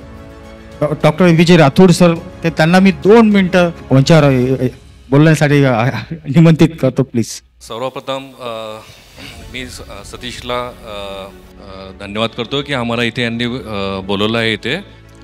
आणि मी आणि माझे विद्यार्थी जे BTech आणि PhDचे जे स्टुडंट्स होते, आम्ही यांच्या कंपनीत मागच्या आठवड्याला आम्ही तिथे गेलो होतो आणि प्रत्यक्ष बायो फर्टिलायझर कसं बनतं हे आम्हाला बघायचं होतं ॲक्च्युली. तर आम्ही तिथे जाऊन जे बायो फर्टिलायझर आहे ते कसं बनतं ते आम्ही डोळ्यांनी बघितलं आहे. आणि खरंच आम्हाला त्याचा अभिमान वाटतो की ज्या प्रकारे त्यांनी जे मटेरियल तिथे वापरलेलं आहे, ज्या पद्धतीने त्यांनी जे बायो फर्टिलायझर तिथे बनवलं आहे, आणि त्याचा उपयोग हा खरंच शेतकऱ्यांना होत आहे हे पण आम्ही त्यांच्या बोलण्यातून आम्ही ऐकलेलं आहे. तर आमचा असा प्लॅन आहे की VNIT आणि ही कंपनी यामध्ये आम्ही कसे याच्यामध्ये चेंजेस आणू शकतो, कुठल्या कुठल्या प्रकारचे आम्ही बायो फर्टिलायझर आणि कसे त्यांना एनहान्समेंट, म्हणजे जे पिकं आहेत ते कसे, पिकांची ग्रोथ कशी होऊ शकते याबद्दल आम्ही टेक्निकली त्यामध्ये जे आम्ही रिसर्च करत आहे, आमचे विद्यार्थी त्याच्यावरती बरंच काम करत आहे. आणि ज्या पद्धतीने आज सतीश जे बोलले की VNIT सोबत आम्हाला या बाकी लोकांना कसं जोडता येईल, तर आजचीच जे न्यूज आहे की VNITला डिपार्टमेंट ऑफ केमिकल इंजिनिअरिंगला 12 करोडचं प्रोजेक्ट मिळालं आहे गव्हर्नमेंटकडून. आणि त्या प्रोजेक्टचं नाव आहे सेंटर ऑफ एक्सलन्सचं आमच्या इकडे एक म्हणजे डिपार्टमेंट बनत आहे. आणि ते स्पेशली ॲग्रिकल्चर रिलेटेड ते बनत आहे. त्यामध्ये फर्टिलायझरवर काम केलं जाईल, त्यामध्ये वेगळ्या प्रकारचे जे आपले, जसे आपलं भाग हा जो आहे ऑरेंजेसचा भाग आहे, ज्या टाईपचे फ्रूट्स आपल्याकडे बनत आहेत, तर प्रत्येक गोष्टींवर म्हणजे कसं खत बनवता येईल, कसं त्या पिकांची ग्रोथ करता येईल आणि कसं शेतकऱ्यांना याचा लाभ होईल. तर सेंटर ऑफ एक्सलन्स हे आमच्याकडे सुरू होत आहे, लवकरच सुरू होणार आहे. आणि त्याचा फायदा सगळ्या लोकांना, विदर्भाच्या सगळ्या लोकांना त्याचा होणार आहे. आणि यामध्ये बरेच म्हणजे VNIT पण आहे आणि आपलं जे बाकीचे जे कृषी विद्यापीठ आहे ते पण जॉईंटली त्याच्यामध्ये काम करत आहे. म्हणजे विदर्भाचे जे मोठे जे कृषीच्या रिलेटेड जे युनिव्हर्सिटीज किंवा जे कॉलेजेस आहेत ते पण त्याला जोडले गेलेले आहेत. तर डेफिनेटली याचा फायदा होईल. आणि यामध्ये आम्ही जसे आता सोनवणे सर पण बोलले आहेत की नॅनोवर आताचा जो युग आहे हा नॅनोचा आहे. आणि नॅनोमुळे जो शेतकऱ्यांना म्हणजे पिकांची जी ग्रोथ होणार आहे, तर नॅनो साईजचे आम्ही फर्टिलायझर तयार करणार आहे. म्हणजे क्वांटिटी, जी फर्टिलायझरची जी क्वांटिटी आहे ती कमी राहणार आहे आणि पिकांची ग्रोथ ही जी आहे ही कमी वेळामध्ये, कमी दिवसांमध्ये तिथे होणार आहे. तर बघूया आता आम्ही की हा रिसर्च कुठे जातो आहे आणि कशा पद्धतीचे नवीन प्रोडक्ट्स कसे तयार होतील. तर ह्या सगळ्या गोष्टी आम्ही आता माझे विद्यार्थी, माझे PhD स्टुडंट्स आणि आम्ही यांच्या सायंटिस्टसोबत, टेक्निकल जो स्टाफ आहे यांच्यासोबत आम्ही तो डिस्कस केलेला आहे, बघितला आहे. आणि डेफिनेटली पुढे यावर चांगल्या गोष्टी निघतील असं आम्हाला वाटते. तर आज आम्हाला बोलवलं आहे याबद्दल मी सतीशजीचं खूप खूप नमस्कार. त्यामध्ये आपण आणि पुढच्या वाटचालीला मी त्यांना बेस्ट ऑफ लक देतो. थँक्यू. आणखी चौथी गुड न्यूज तुम्हाला आता मिळणार आहे आणि त्या गुड न्यूज करिता मी तुम्हा सर्वांच्या टाळ्यांच्या गजरात या ठिकाणी मंचतावरती पुन्हा एकदा आमंत्रित करतो आमच्या कंपनीचे सन्माननीय MD मोहोड सरांना. खरं तर जे काही कल्पना की प्रोत्साहन मला हे जे मिळालेलं आहे हे सर्वप्रथम मिळालं शेतकऱ्यांकडनं. म्हणून मी कुठल्याही प्रोग्रामला गेल्यानंतर प्रथम सत्कार हा शेतकऱ्यांचा घेतो, कारण मी पण शेतकऱ्याचा मुलगा आहे आणि शेतीत काम करून इंजिनिअरिंग केली, त्यामुळे मी इथे आज तुमच्या समोर बसले. तर शेतकऱ्यांबद्दल जी आपुलकी आहे त्या आपुलकीमुळेच मी या क्षेत्रामध्ये ॲग्रोकल्चर क्षेत्रामध्ये आलो. मला माझे जे काही निरीला सायंटिस्ट आहे, काही इस्रो म्हणजे अमेरिकेला सुद्धा माझे मित्र क्लासमेट्स आहे, माझे जे MTechचे क्लासमेट आहे, काही इस्रोला सुद्धा आहे, गुगलला आहे काही मित्र, मोठ्या मोठ्या पॅकेजवर आहे. मी पण मोठ्या कंपनीला मोठ्या पॅकेजवर होतो. ते म्हणते तू कसा काय ॲग्रिकल्चरला गेला? मी म्हटलं काही नाही, वडिलाचा वारसा होता, शेतीत काम केलं आणि त्यावेळेस शेतकऱ्यांचे जे हाल झाले, माझे सुद्धा हाल झाले होते माझ्या वडिलांचे. आणि दरवर्षी सोसायटीचे कर्ज घ्यायचं, कर्ज फेडायची ताकद नाही राहायची, ते व्याज बसायचं, मग शेतकरी पूर्ण त्रास्त होऊन जायचे. तर या सगळ्या गोष्टीतून एक गोष्ट मला मिळाली आणि तेच गोष्ट मी तुमच्याशी शेअर करणार आहे. ती म्हणजे ही की शेतकरी आणि उत्पादक म्हणा किंवा जे काही R&D म्हणा यातला मधला दुवा म्हणजे कोण? डीलर. आणि डीलर जे फीडबॅक किंवा अभिप्राय देतात ते दोघांसाठी चांगले आहे. एक तर शेतकऱ्यांसाठी चांगले आहे आणि कंपनीसाठी सुद्धा चांगले आहे, कारण ते ग्राउंड लेवलवर काय समस्या त्या त्यांना जास्त माहीत. कारण तुम्ही डॉक्टर आहे, तुम्ही शेतीचे डॉक्टर आहे. तुम्ही म्हणजे शेतकरी तुमच्यापाशी येते आणि विचारते साहेब अरे शेतामध्ये असं झालं, अळी आली किंवा पिवळं पडलं शेत, काय टाकायला पाहिजे. जास्तीत जास्त हे लोक सजेस्ट करतात. आणि यांनी जे फीडबॅक दिले त्यापासूनच आम्हाला पंचामृतची प्रोत्साहन मिळालं. मला वाटतं ते साहेब बसलेले आहे. मागच्या वर्षी पहिला व्हिजिट तुमच्याकडे केलेला होता साहेब, हा बरोबर? तर साहेब म्हटले की मोहोड साहेब प्रोडक्ट तर आपले चांगले आहे, सर्व बरोबर आहे, पण यावर्षी विशेष काय आहे? विशेष काय म्हटल्यावर मी पहिलीच व्हिजिट त्यांची पहिलाच दिवस मी त्यांना सांगितलं की ठीक आहे साहेब, मागच्या वर्षी तुम्हाला 5 प्रोडक्ट दिले होते मी, तुम्ही म्हणत होते की शेतकऱ्यांना थोडे हेवी होते बा, म्हणजे 5 प्रोडक्ट कोणी जास्त घ्यायला नाही पाहत, 1 प्रोडक्ट किंवा 2 प्रोडक्ट घेते, एकाच कंपनीचे 5 विकणं म्हणजे आम्हालाही बाकी कंपन्या चालवायच्या साहेब. म्हटलं ठीक आहे, बरं एक करा साहेब, म्हटलं मी 5ही प्रोडक्टचं 1 प्रोडक्ट तुम्हाला बनवून दिलं तर कसं होईल? तर म्हणे ठीक, एकदम बेस्ट.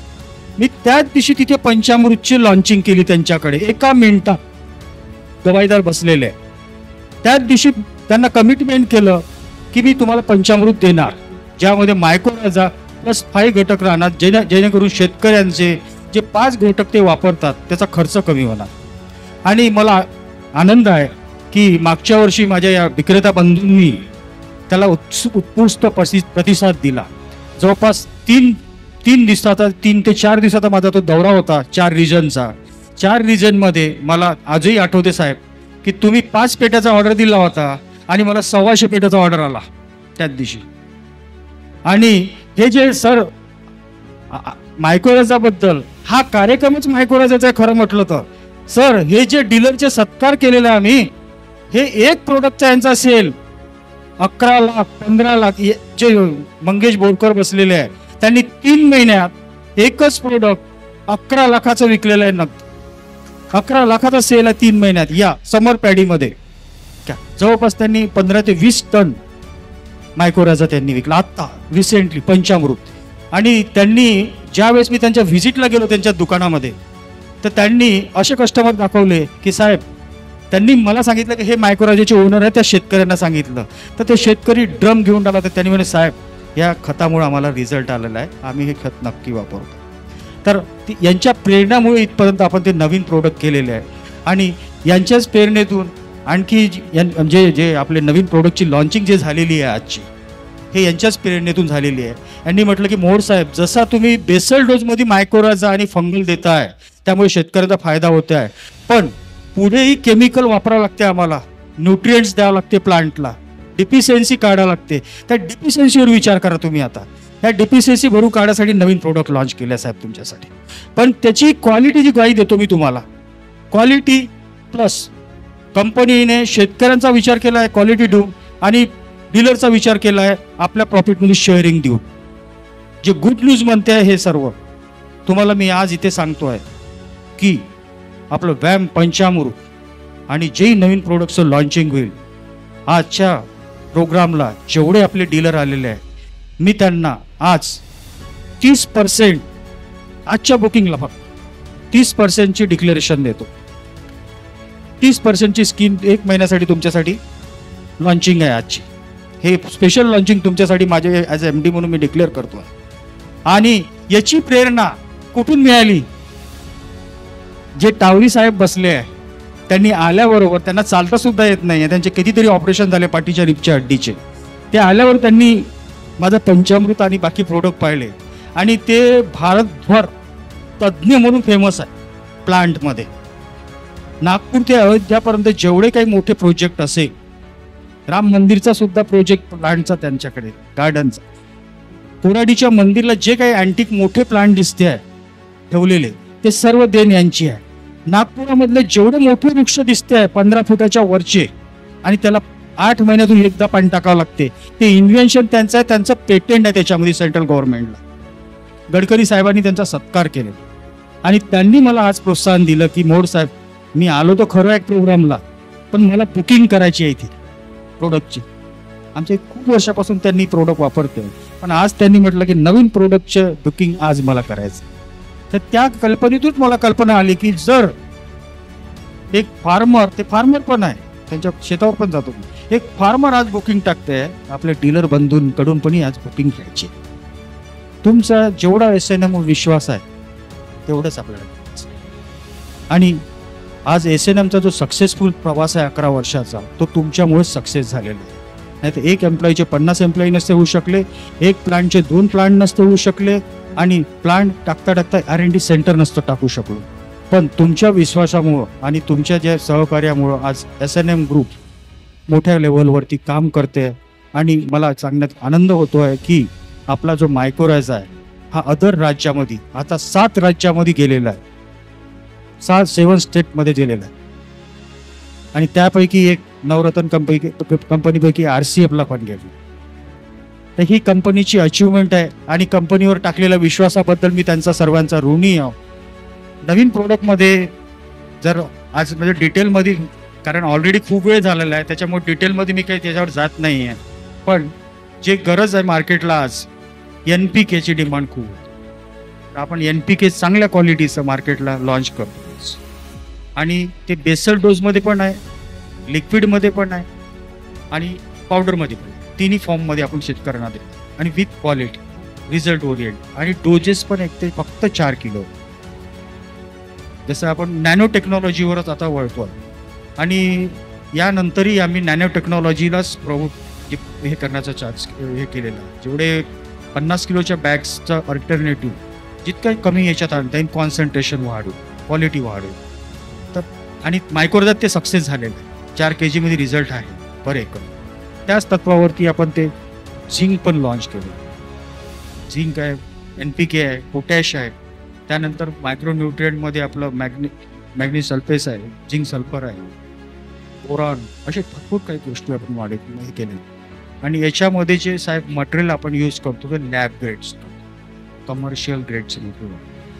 लॅब ग्रेडमध्ये त्याचे जे कंपोजिशन दिलेले आहे तेच कंपोजिशन ॲक्च्युअल प्रोडक्टमध्ये आहे. आणि हे सर्व प्रोडक्ट माझे डीलर बंधूंना चांगल्याने माहिती आहे. मला सांगण्यापेक्षा त्यांच्याकडे 100 कंपन्यांचं हे होते, तुम्हाला माझ्यापेक्षा जास्त नॉलेज आहे. पण तरी या प्रोडक्टला पण यावर्षी आपण वापरून बघा, त्याचे रिझल्ट बघा.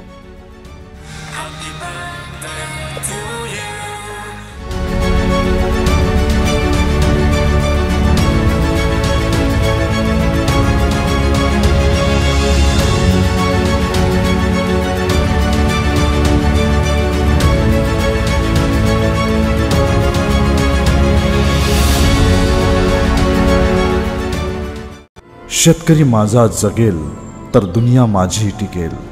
धन्यवाद.